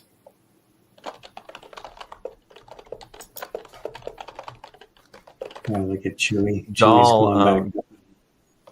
one of the members in YouTube was asking about the ES can be traded with futures. I thought it was only with options. So interestingly enough, when you're trading the ES, you actually are trading futures, and when you're trading the ES options, you're trading you're trading options off of the ES future. So options have contracts, just like and futures have contracts. So if you're looking for something like, let's say, you want to trade a micro contract in the ES, all you need is the ticker and then the month and year code. So like right now, if you're trading the micro E-mini S&P, that would be MES, and then we're currently on the U contract, right? It's September's contract, and then 2024. So it's MESU4. So, and if but now you make sure your platform actually has the ability to trade futures, like it's in your subscription, but otherwise that's about it. So, but it's I tend to trade futures over options, not just because I'm not as smart as Brian and Jared, but also because I'm they kind of they fit me as far as they're kind of like trading an equity or an ETF. So you get the benefits of trading a contract, but you also don't have to deal with things like decay or premium and other things like that. Yeah, of course, you're welcome. Please, for everyone who liked hearing a little bit about futures there, if you that's something that was cool, throw the like button. You knew what I was gonna do. You know, Yeah. you knew I was just walking right into asking for that like button. Good to see everybody, by the way. We were at like 500 yesterday, and although I know I haven't had any really good trades today, Brian's had plenty. So that's certainly worth some likes for sure. So and I gave I think at least a subpar definition of futures there. So between that and that, I think we're good. So I will only shill for a little while. They still have not given Brian and I ability to give away the Tesla yet, but I do believe we have permission to give away a 3-night stay. How many days do we have till Andrew? Like a 3-night stay at a penthouse condo in Vancouver with a view, actually, with a great view. So just kind of keep that in mind. You could be eligible. This could also be fake news. But you could be eligible to stay a week with Andrew in his condo. I'm just like making this worse and worse for him all the time. I love it. Making it, we're rolling with it. Batman and Robin, says Brian and Thor, the dream team. We're like the Batman and Robin of stock trading. Batman and Robin. I'll let you decide which ones of which we are. And what Peter can be Alfred. I love it. Alfred, tell us what the stocks are. Yeah. I think Robin. I think Brian is the Batman. Why am I really Robin? Mel. Well, there's 4 different Robins, so you can choose which ones. Nightwing? I guess it could be Nightwing. Is there an amazingly good-looking, intelligent Robin? Because I don't want to be the Dick Grayson or the what was the guy that I don't want to be the I think Dick Grayson becomes Nightwing. I don't know too much about comic books, but is there bald 4 Robin? or 5 of them. Is there a bald Robin? Because I feel like maybe if there's a bald Robin, there is now. There is now, yeah. And and I guess that makes Megan Catwoman. Although she has 2 dogs. Bust out the leather. Let's keep things PG here. Yeah. Catwoman's PG, right? No? Catwoman, yeah. That's a character. Penny, Batman, and Robin are laughing, and that's all that matters. If we've gotten 3 people, I'm going to assume Batman and Robin is 2 people, although it's probably 1 person with a split personality. But we're just going to say it's 3 people total. But I appreciate y'all laughing. Love you. We have about 700 people, but only 361 likes. So all bots. You got to beg more. You're begging. More only half. Needs to be better. I need stuff to give away. That's what I keep saying. You're giving away great trading advice. Oh, this is true. You're making them money. You're dignity. Literally making them money. Dignity. Okay. I'm giving away trading advice and my dignity. So y'all That's enjoy true. it. So more likes for Thor's dignity, or the lack of thereof. Or like Chewy just took a big dump. This is what happens when you when the longs kind of decide that there's no more upside. Yeah, or something like that. That Amazon trade of mine didn't work out, so I'm flat on that one. Getting a bit of a bounce here off the VWAP.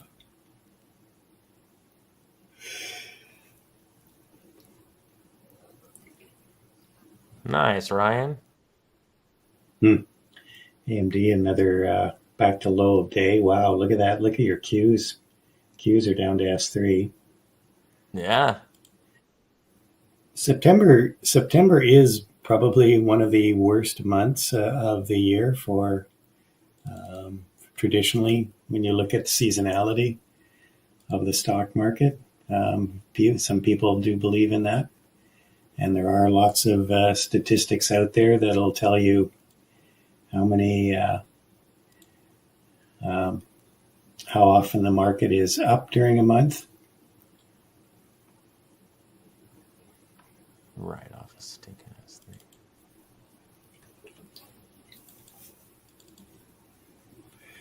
And I think September is, like I said, one of the worst months of the year.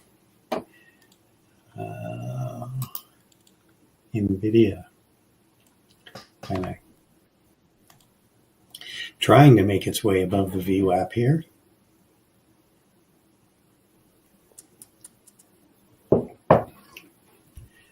It's actually probably gonna do it.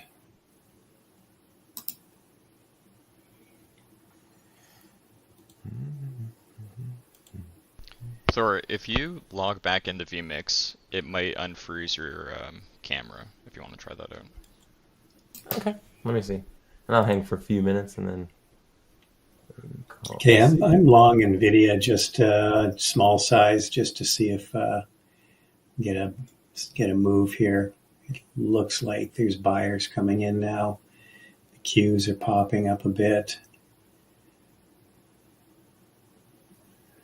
I'm in at 27.20, kind of chased it a bit here, but it's really not a great trade. But I was this is probably, I could be accused of taking a trade because I was bored. But we'll keep a tight stop on it. But it does kind of look like it's going to try to get above the VWAP here.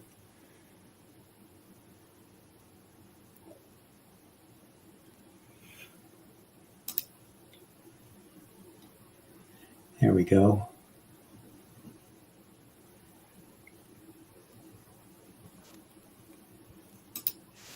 I'm going to sell some at 41.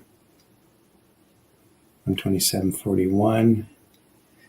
It's more of a, let's lock in some profits so that if this doesn't work out, won't suffer too much on the slippage.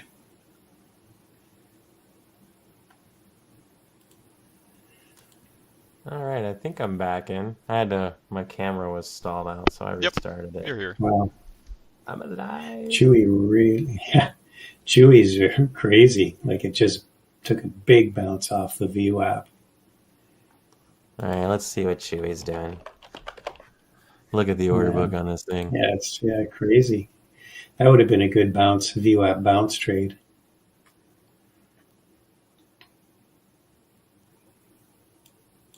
It still looks to me like Nvidia is trying to get above the VWAP here. Again, this is not a trade I'm particularly proud of.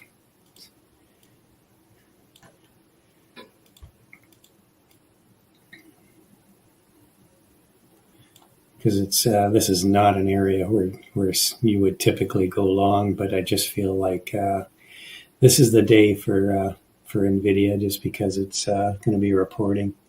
I think they're going to push the stock price back up. Chewy's order book actually still looks quite bullish. Yeah. Well, it probably still has an order at 29, right? I mean, we've got orders at 29, orders at 30, orders at 30, 60. Yeah. Like the 30-50 area seems to be where we run, where we start to get sporadic on the retail side of the book. Like, we've got institutional orders all day to like 39. But the retail orders seem to lean out right around, let's call it $30 and $31, $30.60. So I wouldn't expect to go, if we rally again, I wouldn't think we go much higher than that today, than like 30 to 30 spot 50. But it doesn't really look like we're primed for selling off either.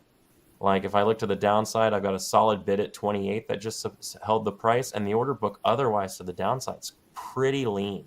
Like, so it just doesn't seem like there's a lot of interest to buy lower right now. So I think we're either going to go up or chop, basically. So it's either going to go up or it's going to get stuck. I don't think it really is going to give a good sell-off today. And just kind of keep that in mind if you're thinking about reversing it. It might not be the best ticker to reverse today. At least the order book would suggest that. Certainly that bounce off the VWAP was a great area to get long if you were going to get long. Get back in again. Come on, Nvidia, you can do it. You're above the VWAP now.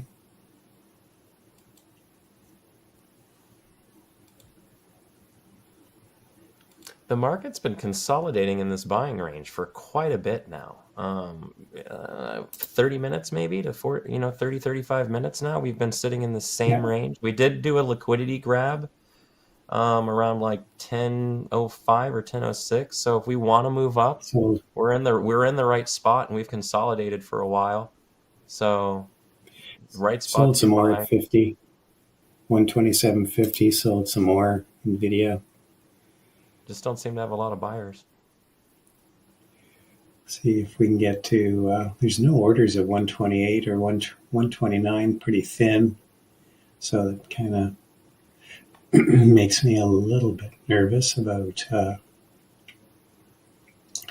this Nvidia trade, but it's turned into a green trade so far.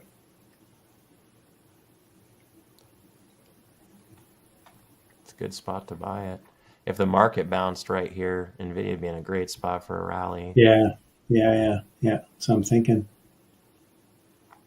The order book comes off a little balanced to me, so I don't know if they've picked their direction quite yet. So just, I wouldn't be shocked if it pulls a little bit, but the market really is not in a good spot to go lower.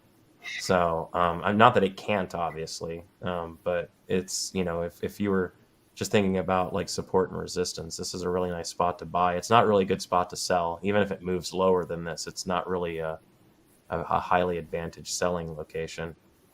So it'd be really interesting to see what they do. It'd be more likely to squeeze.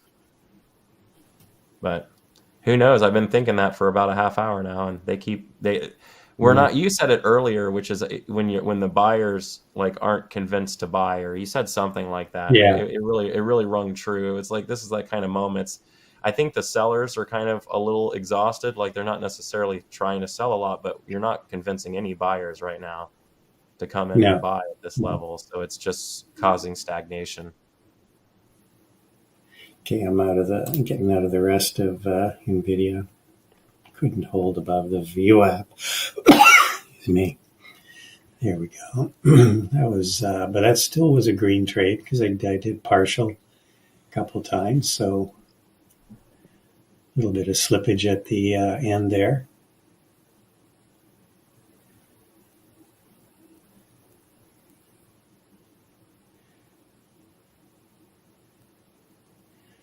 Lost 10 cents on the stop, but I partialed at 20 and 30 cents. So that's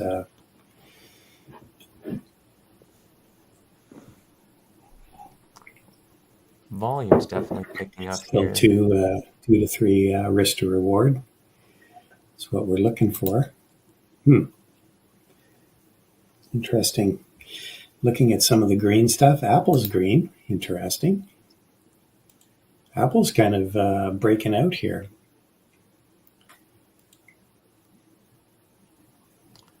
Tesla's coming out of a buying range as well.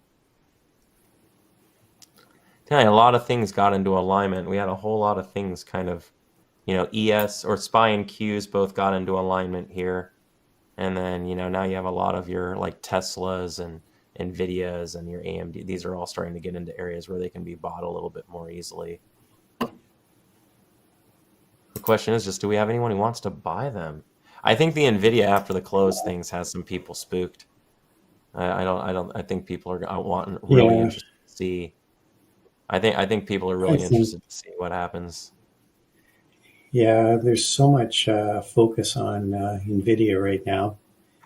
Look at this, Chewy sneaking up on us. It's going to 29. Nice. Damn, I wish That was stupid. I should have rebought that at the VWAP. I said it was going up, Brian. Why didn't? What the heck? I know. I said upper chop, and that's good enough. Jesus. I'm not in it. I'm just armchair quarterbacking this thing right now. Oh man. I'm still holding my ES long, and I took a stop, unfortunately, on Amazon. So I'm waiting to see what happens on my ES long to see before I can make a decision if I'm going to trade more or not today. Yeah, that was definitely the Romo trade of the day. Regret of missing out. That was should have taken that bounce off the VWAP. Even mentioned it. Sorry to interrupt you guys. I just have a question on YouTube about are we having a guest at 10:30? And I just want to answer yes, we will. We're going to have Eamon, and he's going to talk about how to trade channels. So 10:30, he's going to come on, and that's pretty awesome. Yeah, it's going to be pretty great.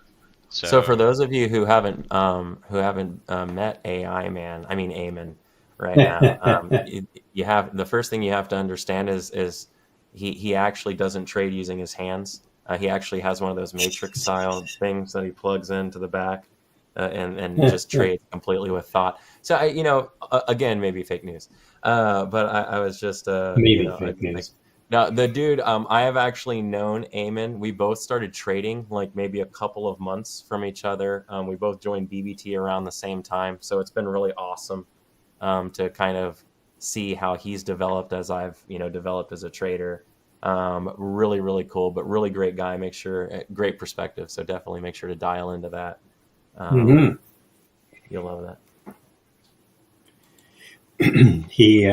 I checked out his, if you remember at the BBT, we always have lots of webinars all week, and checked out. He did a webinar last night. He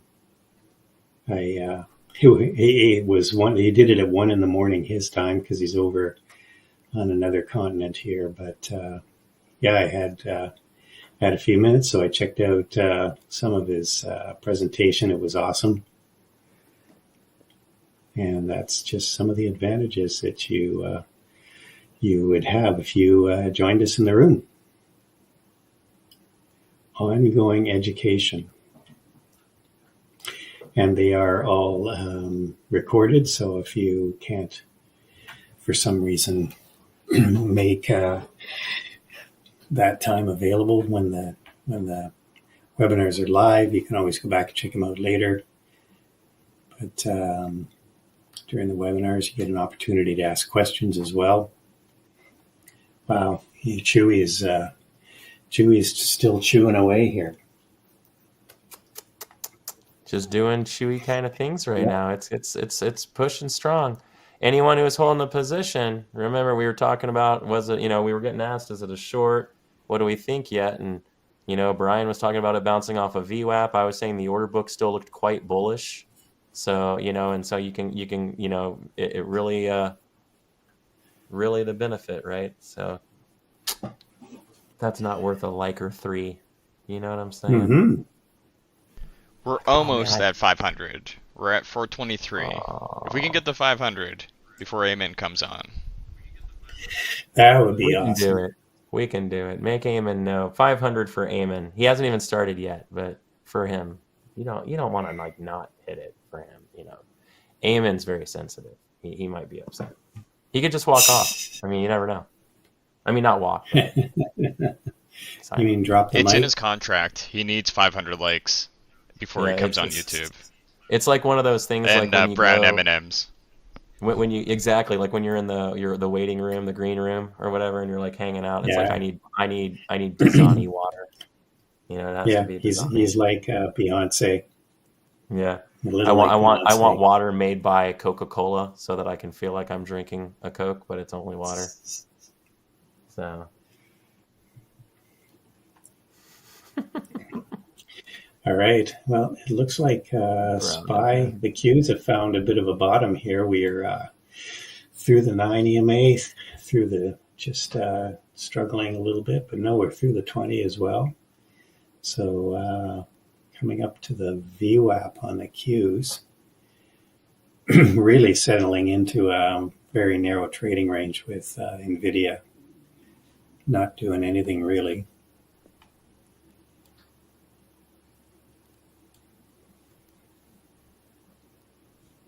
We're almost above the 50s. We're flirting with getting above the 50 SMA on the ES and the Qs, which is, they love the 50 SMA. So if you can even see there as it tried to push, it had a bit of a sell come off of it. So this is an important thing. I call it, for those in YouTube, I call it the poor man's trend line. For instance, we have Jared here. Dude could do a master class on how to properly identify good trend lines. I've always kind of stunk at them. So I use the 50 SMA basically as my, what I call the poor man's trend line. Look at the rejection right there. That was right off the 50 in a high value area. It's like so funny, right on the market, spying. Yeah.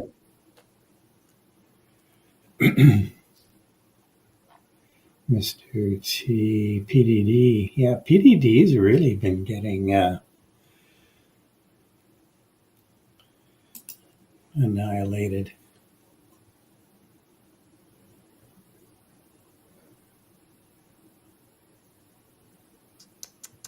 Just can't find a buyer. It's like it's trying to bottom, but anytime it tries to push through, it just can't, just can't get excited, just can't get rocking.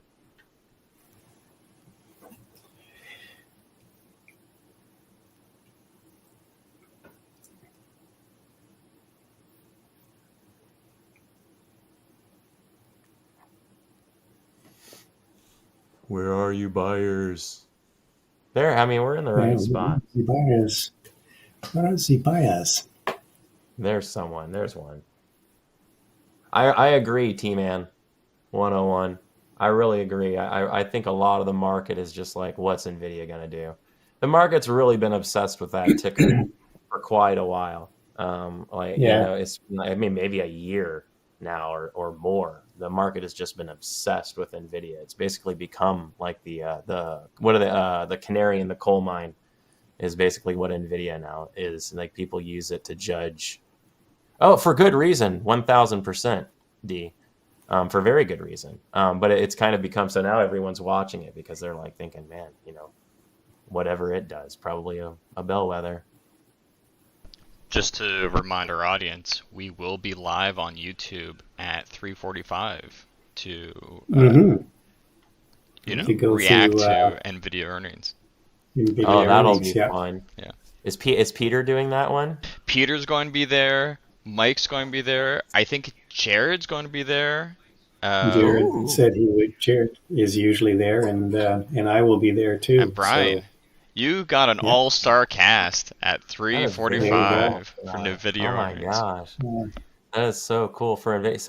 So let's. I think every time Nvidia moves up $1, I think Peter should have to take a drink. No, just $1. I mean, it's $127 stock. I mean, how many dollars could it move during earnings? Everybody's going to be $30. How are we going to turn it into a drinking game? Yeah. So, I'm sorry, Jared, you're right. Well, let's not assume up. We just need it. So from the earnings release, one drink per dollar of directional move.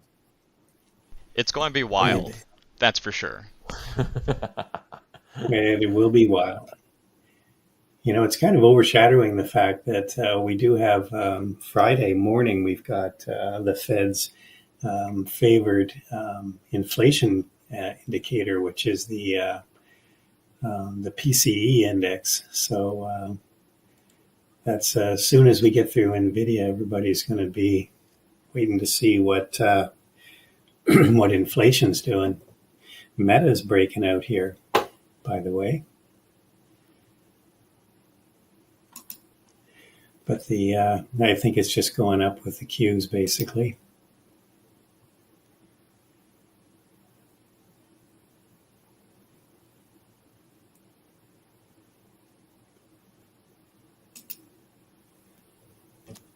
I know. I did get back into Amazon after I got stopped out. So it was very rude of them to come take me out like they did, but I did get back in. I'm also still holding my ES trade, and that's moving positively. So we'll see what happens. Maybe we can still pull this day out. So far so not great, but looking better by the second. I missed my 2 shorts, man. Tesla was such a good short. I was like nailed on that one, and then so but we're getting it going now.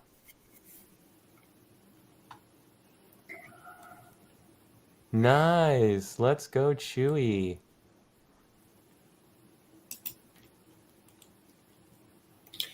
Yay, Megan. Megan's been rocking the Chewy. Megan kind of rocks at this. Yeah, I don't know if you guys knew that. She's got the 2. She's got the 2 little doggies there, Celine and Dion. That's amazing. So she knows all about the Chewy. Their heart will go on.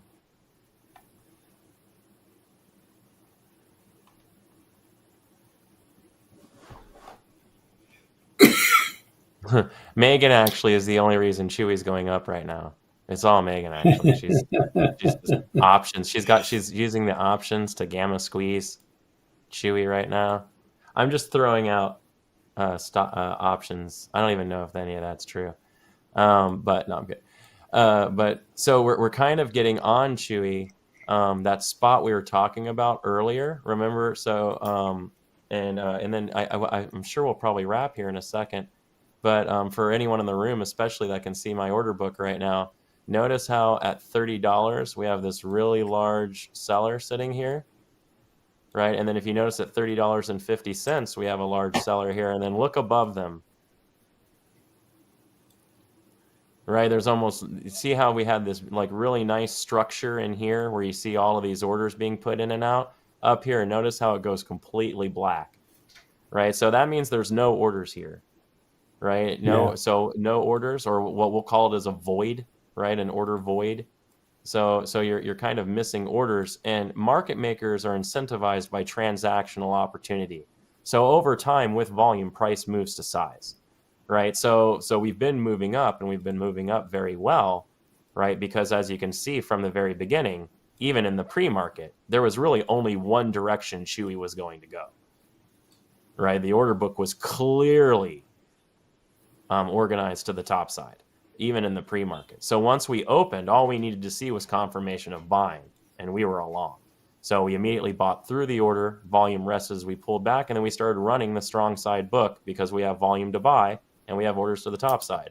So this is one of the reasons. But what we're talking about here, notice up here, really run out of a lot of orders, right? So there's not as much transactional opportunity here, and now we have buyers that are starting to come into the downside that want a discount, right? And we have some nice structure down in here, but not any up here. So I have a feeling we're going to rally up into 30, probably exhaust off of 30.50, somewhere right here, sell and close, maybe a little bit above 28, somewhere down in here, which would still be a nice breakout on the day. So if it reverses at all, it could just get stuck out here. But if it does, I'd say it probably doesn't go much lower than 28, at least right now, unless a lot of orders come on. Thank you, Thor. We're going to switch over to Eamon soon. All right. Any parting words? Come on, bookmap thing. Throw me a couple more likes out there. We got our Eamon guy coming in. Yeah. We were like 20-something short of 500. Or 20 of you out there. I'm selling my dignity to the highest bidder right now. Let's go ahead and no, love y'all, everybody. Thanks so much for trading with us and hanging out with us today. I really hope y'all are enjoying the live trading format, as well as the pre-market show and then the interviews after the fact. Don't forget our guy AI Man, Eamon himself, is coming on very soon. Highly sought for mentor, really great trader, and is going to be explaining channels for you and some other things. So keep an eye on that. And otherwise, we really appreciate you, and we'll see you on tomorrow. See you guys tomorrow. Take care, everybody. Hope you had a good day. Chewy gave us some great, and some other stocks gave us some opportunities today. So, and don't forget, join us if you want at close to the close, where we'll be taking you through some of the aftermarket action. So take care, everyone, and we'll see you tomorrow. Cheers.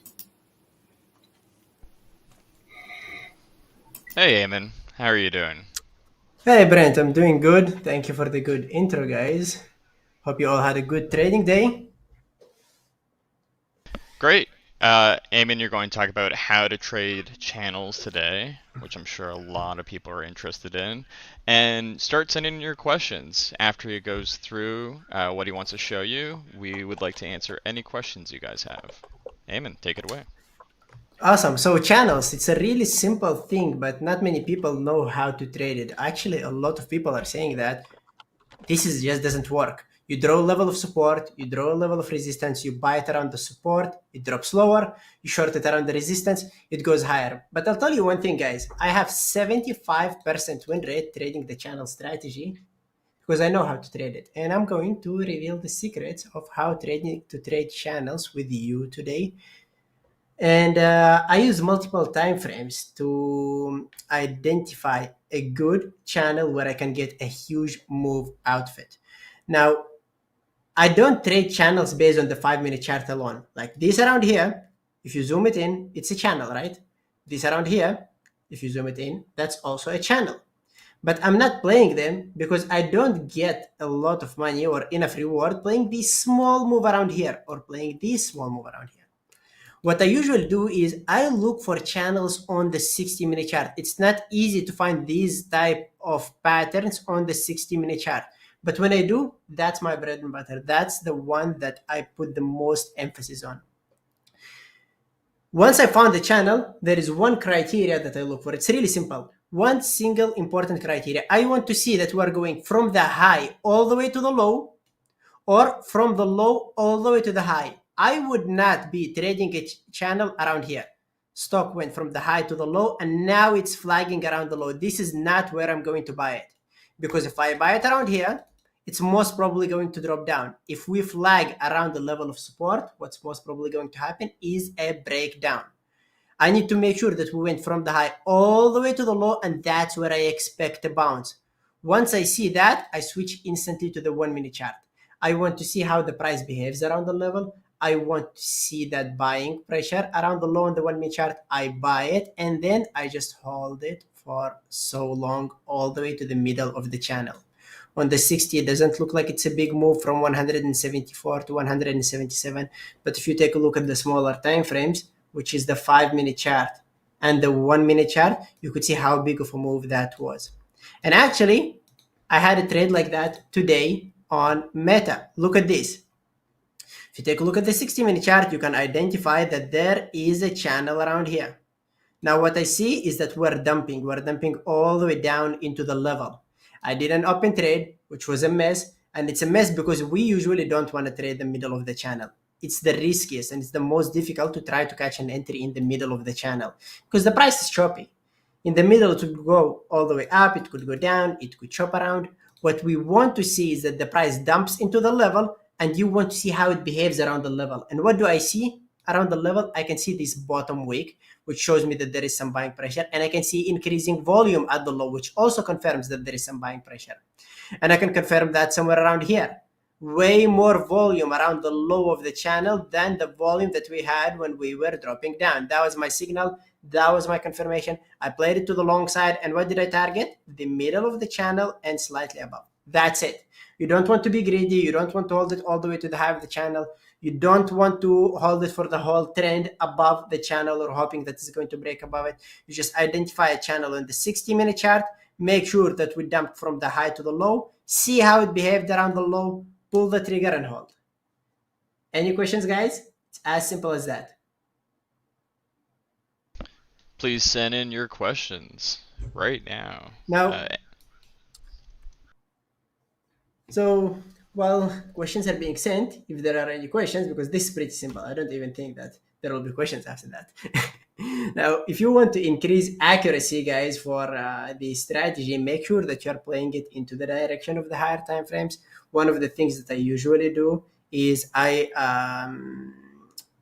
try to see where is the overall possibility, or what is the chance of a stock going into the direction that I'm going to play it to. On the 60, I played it to the long side.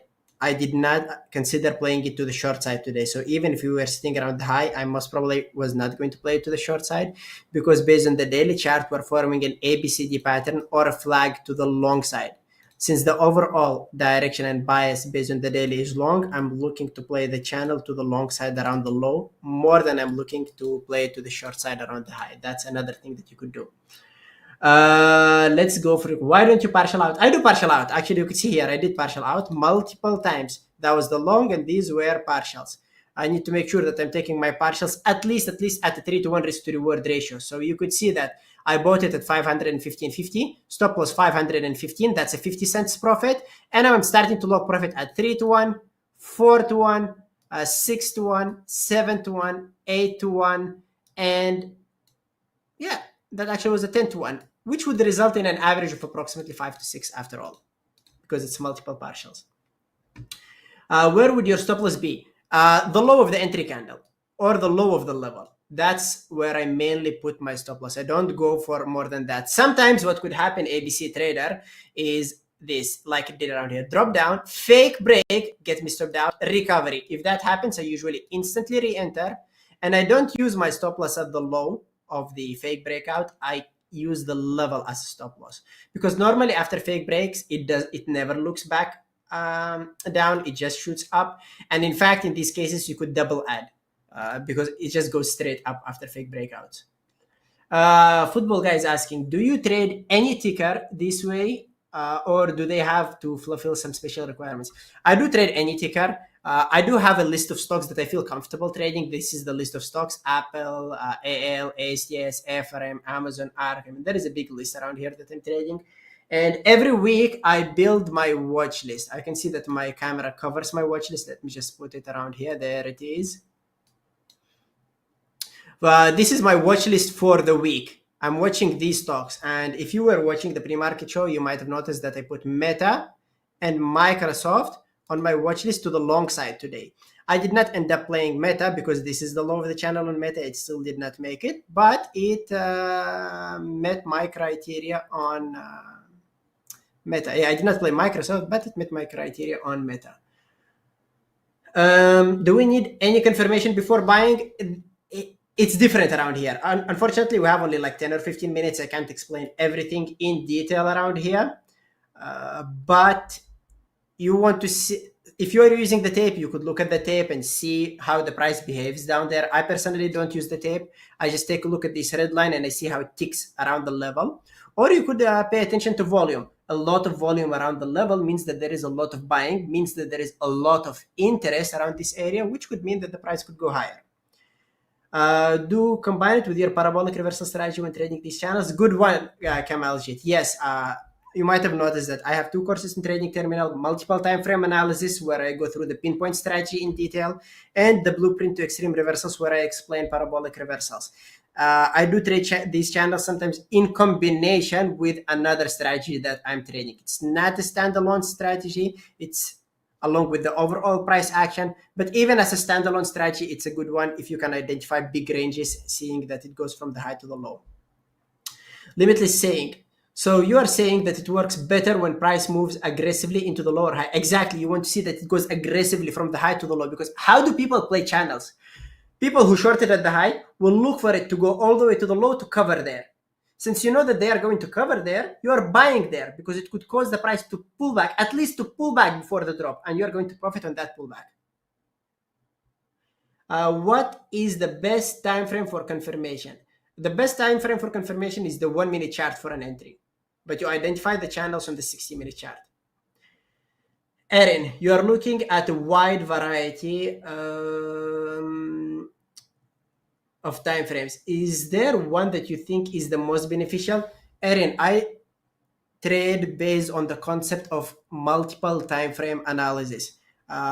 Some people use the volume, the pivots, reading the tape, just playing the momentum on the 1 minute chart. I personally don't use much indicators. I just look at candlesticks and moving averages. That's it. Since I don't use anything else, I need to get enough information from the candles, from the time frames. That's why I'm using multiple time frames. In short, weekly, daily give me the bias where the market is headed. 60-minute chart is the time frame where I look for a level at. 15-minute chart gives me extra confirmation for a channel. 1 minute chart and 5 minute chart are the time frames that I'm looking for an entry, looking at for an entry. What is the percent of getting back to the top of the channel if you decide to keep past half the way mark? If you see a good pattern based on the daily chart, or we're about to break some particular level on the daily chart, the chances are high. If the daily is choppy, the chances are low. Do you take value into consideration inside the channel? No, inside the channel, you fully ignore it. It's chopped inside the channel. Where is your stop loss? The low of the channel or the low of the level.